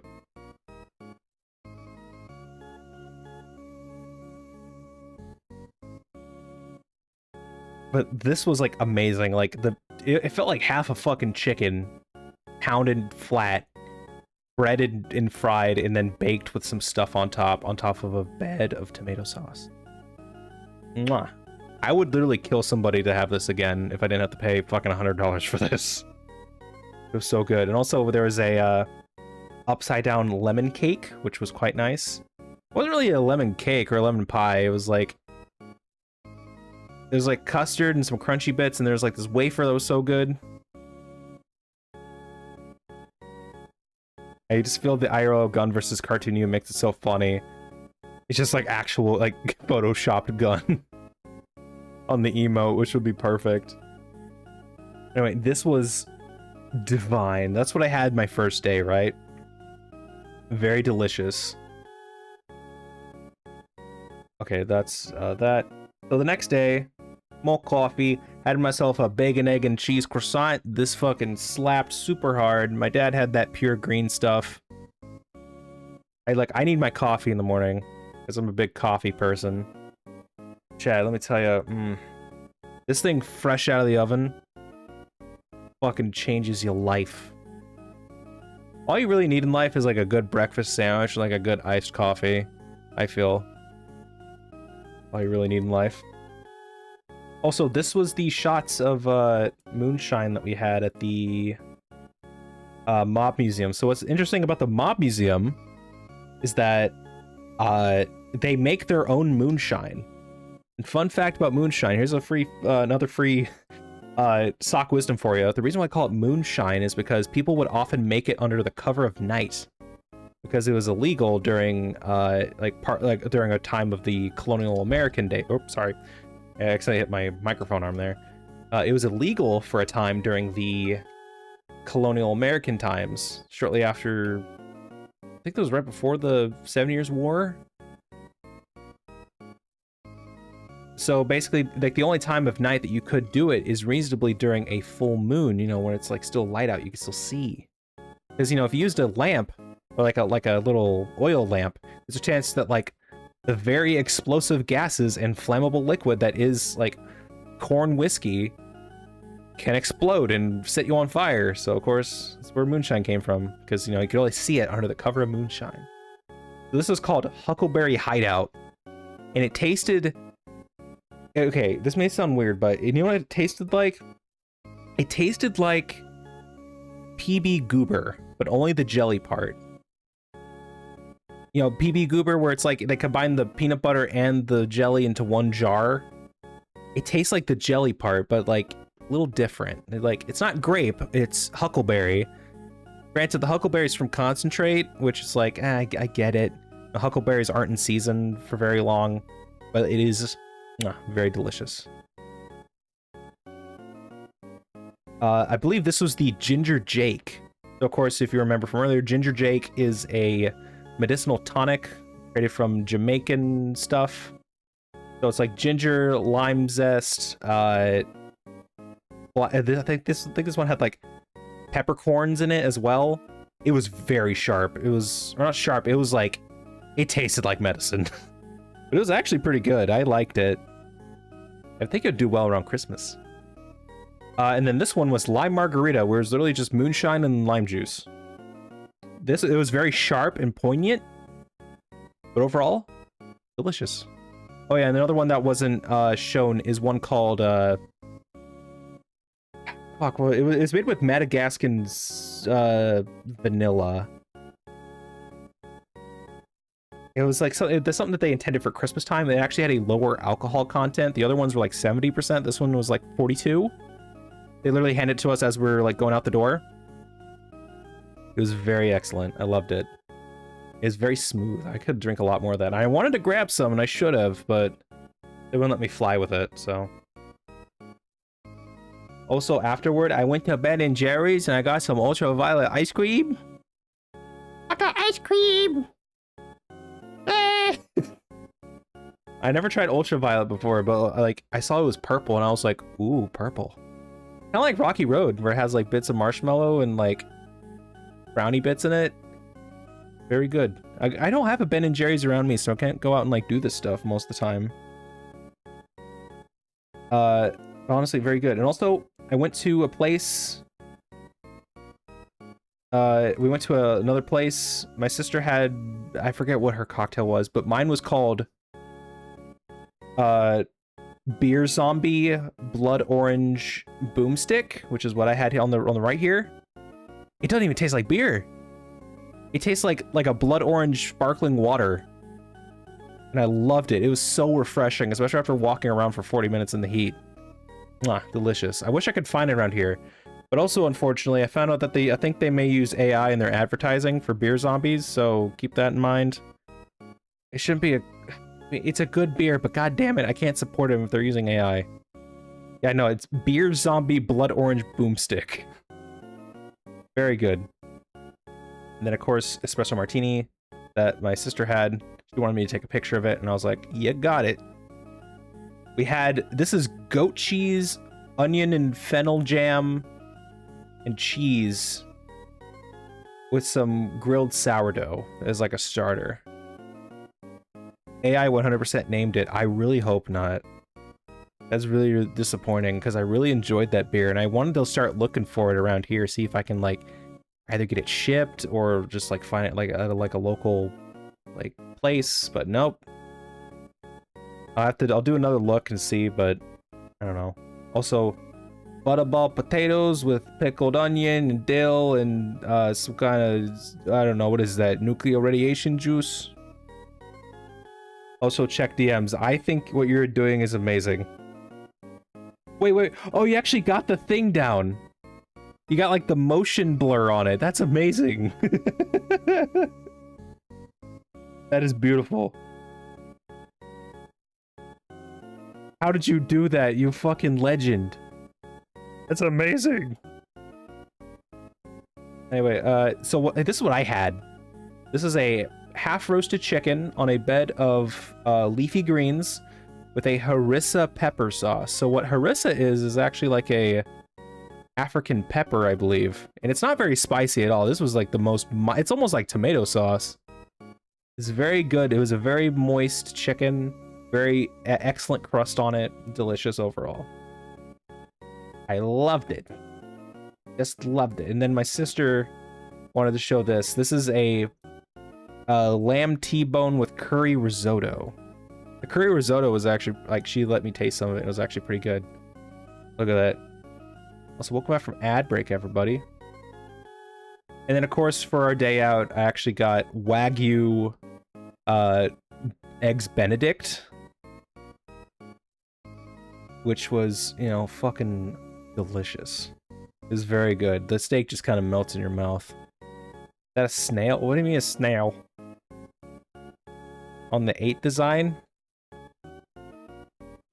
Oh yeah, you're all on the plate. Oh, you're right. I didn't even notice that. Look at that. That's amazing. This is from Mon Ami Gabi at Paris, by the way. That's so cute. I didn't even notice that until now. His little bow tie and a little like mustache. That's really cute. This was honestly really good, and I just had like regular coffee with that one. Yeah, and that was everything I had at Vegas. Well, actually, I didn't show everything. I actually had a slice of pizza from a Sbarro's because I was really hungry. I think that would have been between the croissant and dinner here. Just quickly grab something, and I was just like, rah, rah, rah, rah, rah. But honestly, if you're gonna go to Vegas, bring a lot of money, not just to gamble with, but just for the necessities.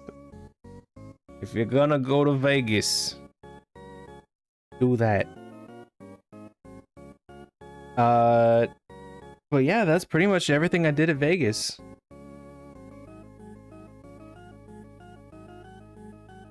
What else could I talk about Vegas? I will say, okay, the food scene at Vegas is excellent.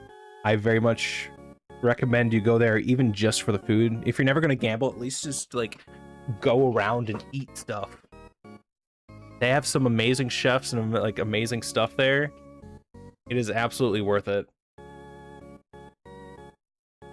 Just beautiful. Just beautiful, beautiful. But yeah. Also, stories about gambling. I got embarrassed by the dealer because, look, I'll be honest, I don't gamble. I rarely gamble, if all. I usually gamble in video games more than anything. Like if I'm playing Yakuza or something. But one thing you can do is gamble in Vegas, because of course that's their whole thing. And since I didn't know how to perfectly do it, I didn't know all the winning hands or like how to properly play against the dealer. Like the one time I did, I was just like, yeah, hit me here. And she kept looking at me like, are you sure? Like just kind of embarrassing me just because I haven't done it before. And I think like she may have gotten in trouble with that because as soon as I was like, okay, that's my last hand, I'm leaving the table. I think her manager came up to her and was just like, why did you say that to him? He's like walking away. He's not going to gamble anymore. And I think she may have gotten like told off or something. Sockman needs to move when it comes to blackjack. I'm good at that.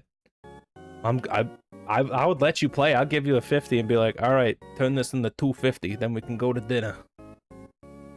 We could go find a Vegas buffet if any places still do that. Get some daiquiris or something.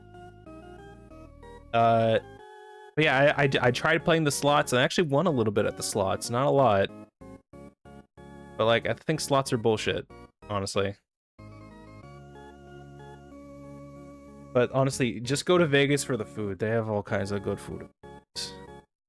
Also, the one thing they don't tell you is that when you go to Vegas, you're gonna have people who are trying to hand you cards for like meeting, you know, ladies of the night, I suppose. You know, escorts basically. And like you have these crusty looking guys like, hey, you want to meet her?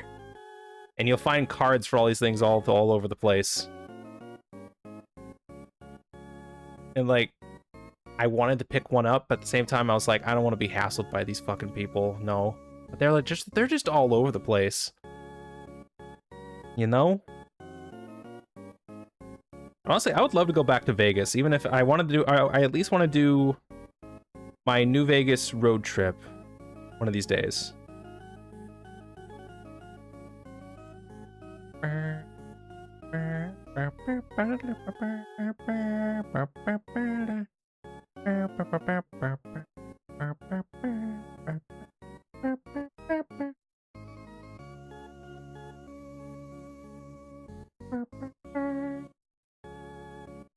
I actually told Sockman to try and meet a rich lady to swoon. You did not tell me that. Look, Sockman has very autistic riz, which means I have no riz. I just stand there with my shirt tucked into my pants like an idiot. I can't talk to people. I can't make consistent eye contact. I'm weird. Besides, there weren't too many rich ladies in Vegas. Look, if all the rich ladies are going to be in like Monaco or Macau, anywhere but Vegas. Vegas is like the people's Vegas. That's the thing. Us autistics have flirting. It's called pity. Wow, somebody actually said it. Somebody just goes up to you and is like, hey, I feel bad for you, so I'll pretend to like you for a little bit. God, that fucking hits like a cannonball to the gut. Alright, I guess with that, I think that's just everything I did in Vegas, honestly. Doesn't really, like, we didn't really get the chance to do too much stuff at Vegas. Like, just because, like, we really didn't, you know, have too much time to, like, do stuff just because it was kind of like a short little surprise trip. At the same time, I think I had fun. Granted, I don't know if Vegas is for me, because everything was too loud, everything was too expensive, but the food was exceptional. So I think it's worth it just for that. You fall on your face and they just look at us like, uh-oh, well, I guess you tried. Sure, that works. See, all I gotta do is I gotta rizz up the old ladies and be like, hey, you like Legos? You like baking bread? You like Star Wars? That's all I'm gonna talk about.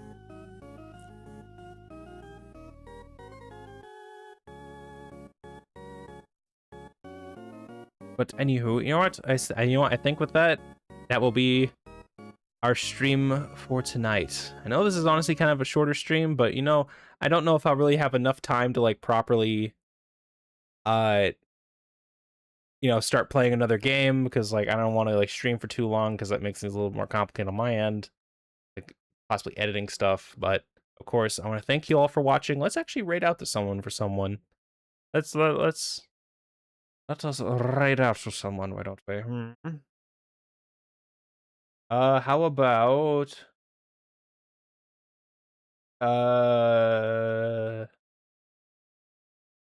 how about Wild Doggo Jackie? They're currently also doing a just chatting thing, but I think their stuff is actually a little bit more interesting. Yeah, let's start a raid. Hope you guys have fun. Hope you guys have a great rest of your day. Make sure to say sock raid when you guys get there. Thank you, Ami. Thank you so much. And of course, tomorrow, Ocarina of Time. Don't miss it. Ganondorf's gonna be there. Okay, bye.